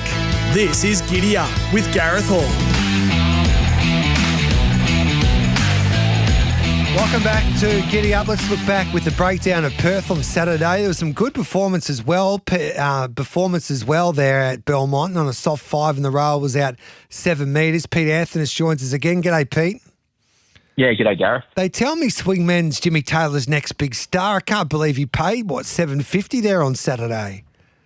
Well, yeah, look, that first up win at Northam had a fair bit of merit to it. Yeah. And look, the way the day unfolded, just putting himself into the race early was just exactly where he wanted to be. So 7 of the 8 runners that settled rails and run were able to win. There was 4 consecutive winners there, drawn barrier 1, which Darren McCauley was at pains to basically point out as the day went on. Yes. And Cosmic Crusader as well returned and was able to lead up that race in race 6. So, look, the way that Swingman has performed, can't take anything away, but that certainly was the right part of the track to be in on the card. Another good day for Michael Grantham and the Cerise and White. Yeah, exactly right. Look, Cosmic Crusader, I think we were all pretty excited to see this horse resume. Was favourite for the Railway Stakes last year at one point before going amiss. And look, I don't think anyone necessarily anticipated that CJP would be leading from the barrier, but the way that the day unfolded, he showed the initiative and got the reward. I do wonder what happens with that horse now, if they're going to tip him out for a spell or if we'll see maybe 1 or 2 more runs before having a let-up before those better races later in the year. So, look, he's a horse I think everyone's going to be fascinated to see how he progresses this year. One into CJP because no one was allowed to lead on Bob Peters's horses once upon a time. I don't think so anyway. You never saw them up in front, but it's good to see. I remember Real Love winning a Perth Cup leading the whole way, and Bob almost half gave William Pike a backhanded compliment after the race, which was still memorable. I think that was 15 years ago or so now. Horses to follow. I know that you love your smile. I love your smile, Pete. Literally as well. Oh, the poor stayers. Looking at some of the splits from later in the card, Gareth, they've run the last 638.9 seconds. So conditions really deteriorated as the day went on. Look, in terms of horses to follow, I'll just keep it real simple. I'll just be following Cosmic Crusader, which is a little bit of a cop-out. But look, we've got some horses trialling this morning en route to the Golden Saddle. We're not too far away from the Kalgoorlie round, so there's plenty going on in WA this week. Good on you, Pete. Looking forward to the trials at this time of the year because you always find a really good horse. So I think we saw a Katie Queen, I reckon in the early part of September before she went on to win a Group 1 that season. So they're always good fun to watch with the carnival just around the corner in WA. Good on you, Pete. Cheers, Gareth. That is the breakdown team looking back at Morphettville, of course, Belmont and Doomben across the country there on Saturday. Hey, we'll take a break. I recorded an interview early this morning with Henry Dwyer after his star mare Asphira was brave to finish 6th in the Group 1 at the Curragh there last night. So we'll catch up with Henry straight after this.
Caulfield comes alive with Group 1 racing at the SEN Caulfield Underwood Stakes. Tickets just $20 at Ticketek. This is Giddy Up with Gareth Hall. Let's head to Ireland to catch up with our great mate Henry Dwyer. Now, we had a chat to him last week and he said he was $1,000,000 to 1 to get to the Curragh to watch his superstar mare Esfira try and get some Group 1 glory there at the Curragh. Last night, of course, she went around the Flying Five Stakes and would you believe he made it? Henry, good morning to you or good evening to you. How are you feeling, first of all? I'm feeling like I've flown halfway across the world for no result, Gareth. Yes. That's about how I'm feeling, but yeah, not too bad. How is she, mate? How did she pull up? She was midfield, of course, in the Group 1. Yeah, all good. I think she ran 6th and beaten 2 lengths. That wasn't a bad run, but it was very, very similar to her run at Goodwood, I'd say, when the track was very similar to what it was here. So just that they get these sort of tracks here. It rains a lot, and then they have a day of no rain that dries out and gets a bit sticky and tacky, as they call it here. And I think she just... some horses can sort of get into it and get out of it, and she just doesn't have the action to sort of do that. So she's better placed on top of the ground, which we know. But sadly, when they get to that level of racing, there's not a lot of options for them, and you run where you can run them. Because she looks like she was just going to. Well, she travelled sweetly into the race, but as soon as the jock went for her, she just couldn't accelerate like she did the other day there at York. Just the same as Goodwood. Like even at Goodwood, she travelled down the hill there and just. Last horse off the bridle, but first horse sort of beaten, if you know what I mean. She looks the winner, and then she couldn't pick up from there. So, yeah, look, it's disappointing to not win, but you know why they're not winning. But as I said, you sort of haven't got an option but to run them because you're here and all the rest of it. But another good experience and just not a win. No, how was the Curragh? Good, yeah, good. We're just back at the Dean Hotel now, which is the most sort of homely, hospitable sort of little old school hotel you've ever been to. It's sort of like, I don't know, 1987 sort of time warp, like being in, what was that show, A Country Practice? Wandon Valley? Yes. Almost like being in the pub in Wandon Valley. It's very Irish. We've had a big dinner and all the rest of it. But it's good fun being amongst it all and looking forward to coming home. So how did you get there? Because you weren't going to go. By plane, I know, by plane. But like, what was your schedule like? Yeah, we've got 5-year-old twins who turned 6 yesterday. So we got their birthday party at Extreme Bounce in Ballarat. So that was, 12:30 to 2:30 yesterday. And I wasn't coming, and then I started getting videos through of the fun everyone was having over here, and I got a severe case of FOMO, and I thought, I better book a flight. So I booked a flight yesterday morning and jumped on a plane last night at 9 o'clock, and I think I landed about 12:30 to Savo, and the race was at 3:15, so I got out to the Curragh, and as I said, for no result, but I'm glad I came. It was good fun, and caught up with a few people and met a few people, and home tomorrow. Do you push on towards Arc Day now in France? Yeah, ground dependent. You sort of got to, because they say that's soft ground every year for the Arc, but last year was a firm track, so it's not beyond the realms. It'll be firm. And they're the same sort of horses going around. Like we know she's probably better than them in fairness, but on the right conditions or in the right conditions. If you go to the Arc and it's soft, you might miss it, but I think we've got to keep her going. It's only 3 weeks away and hope for a firmer track. The other thing is you've got the Breeders' Cup at Delmar 4 weeks after that, and that is a guaranteed dry track every year. So if you were to miss France, maybe you've got that in the back of the mind, or if you went to France, maybe you wouldn't go there. But, it sort of depends on if we run in France or not.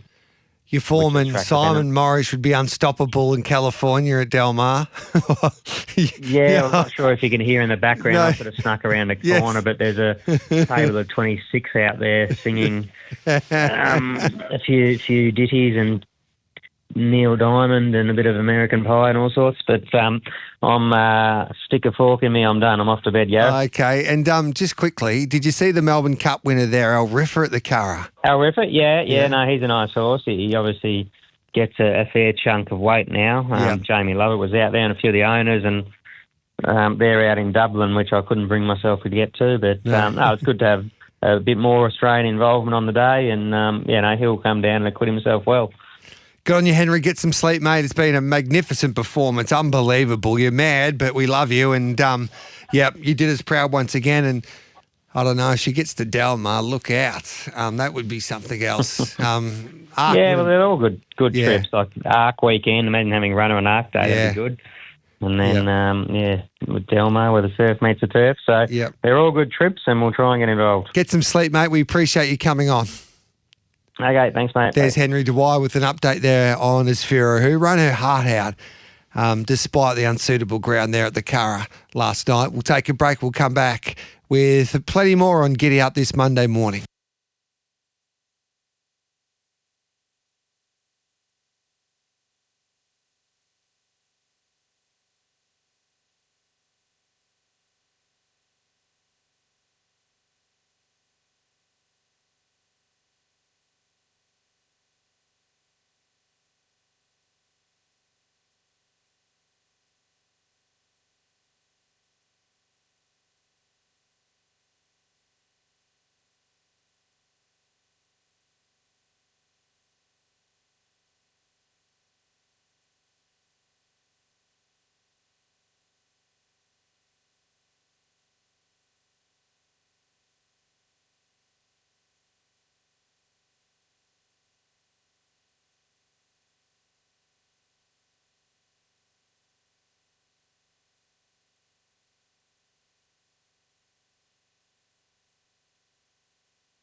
Experience the SEN Track Deck Saturday, September 20 at the SEN Caulfield Underwood Stakes. Tickets $75 at Ticketek. This is Giddy Up with Gareth Hall.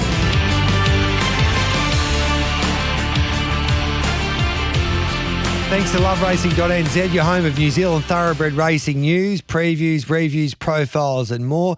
Mark Clayton, love listening to Mark with the boys on SEN Track on Saturday afternoons. He is one of the greatest judges and one of the best characters you'll come across.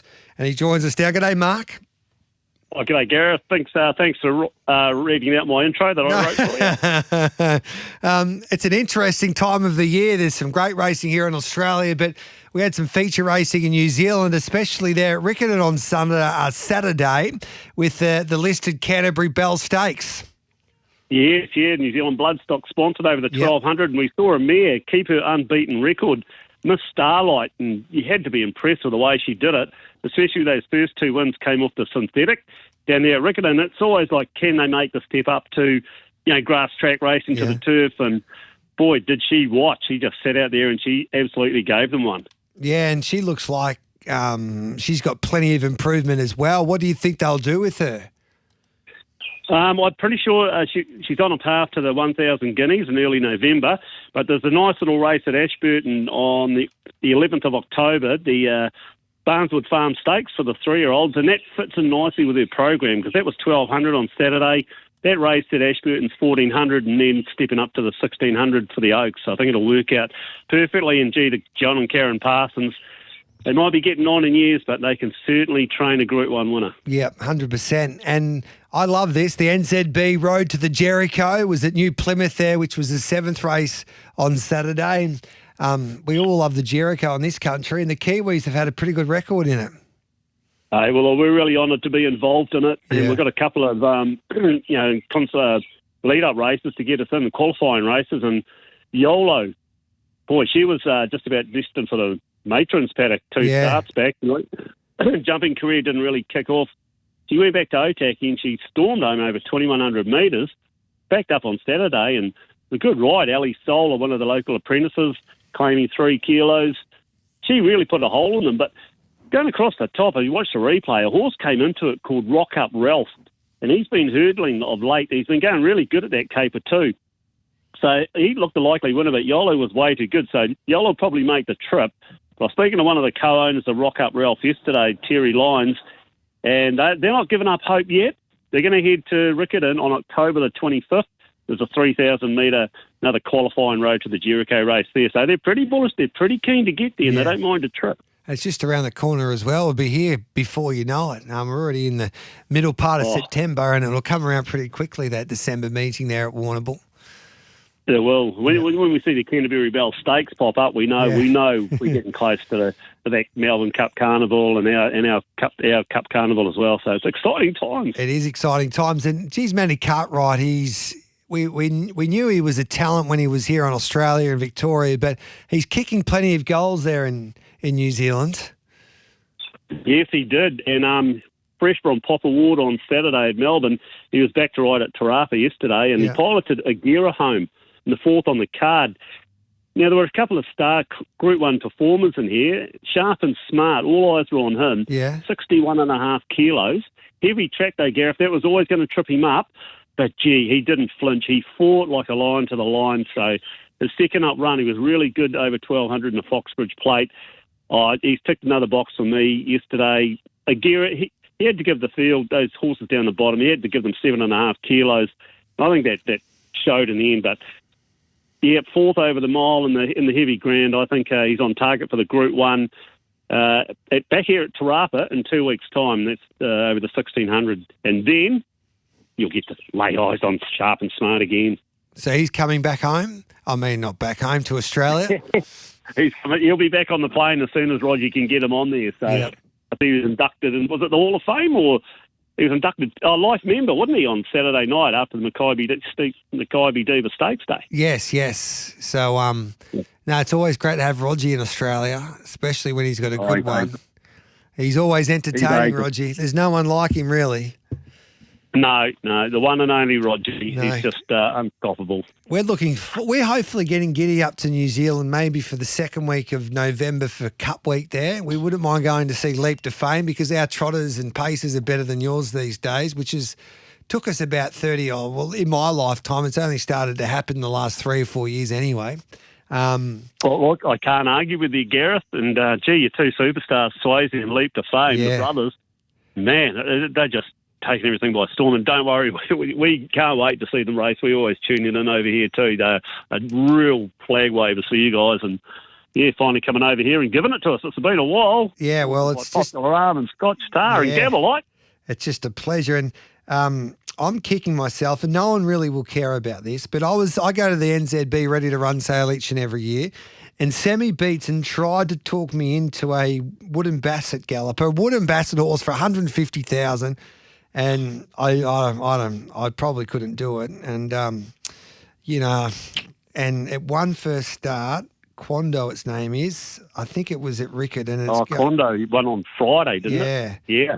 And they reckon it's the real deal. And I said, that'll be right. It'll be a champion. So whenever it starts next, just back it. Keep on backing it. It won't get beat. Yeah, no, that was a good one. It was Friday, wasn't it? Yeah, Friday. Was a trained by the Forsman camp, yep.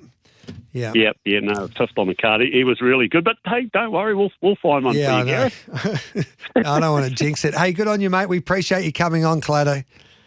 No, thanks for having me on. He's a good man, Mark Clayton. Does a great job. Terrific ambassador for New Zealand racing.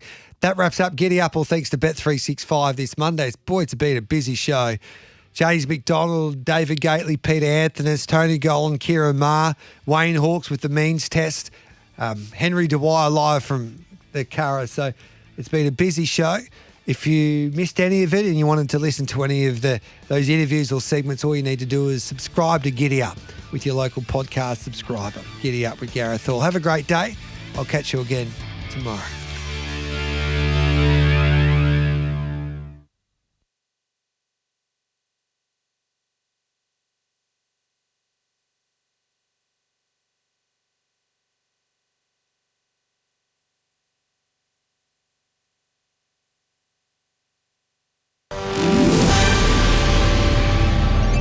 I'm Amanda Myler with SEN News. 1.5 million Australians are at risk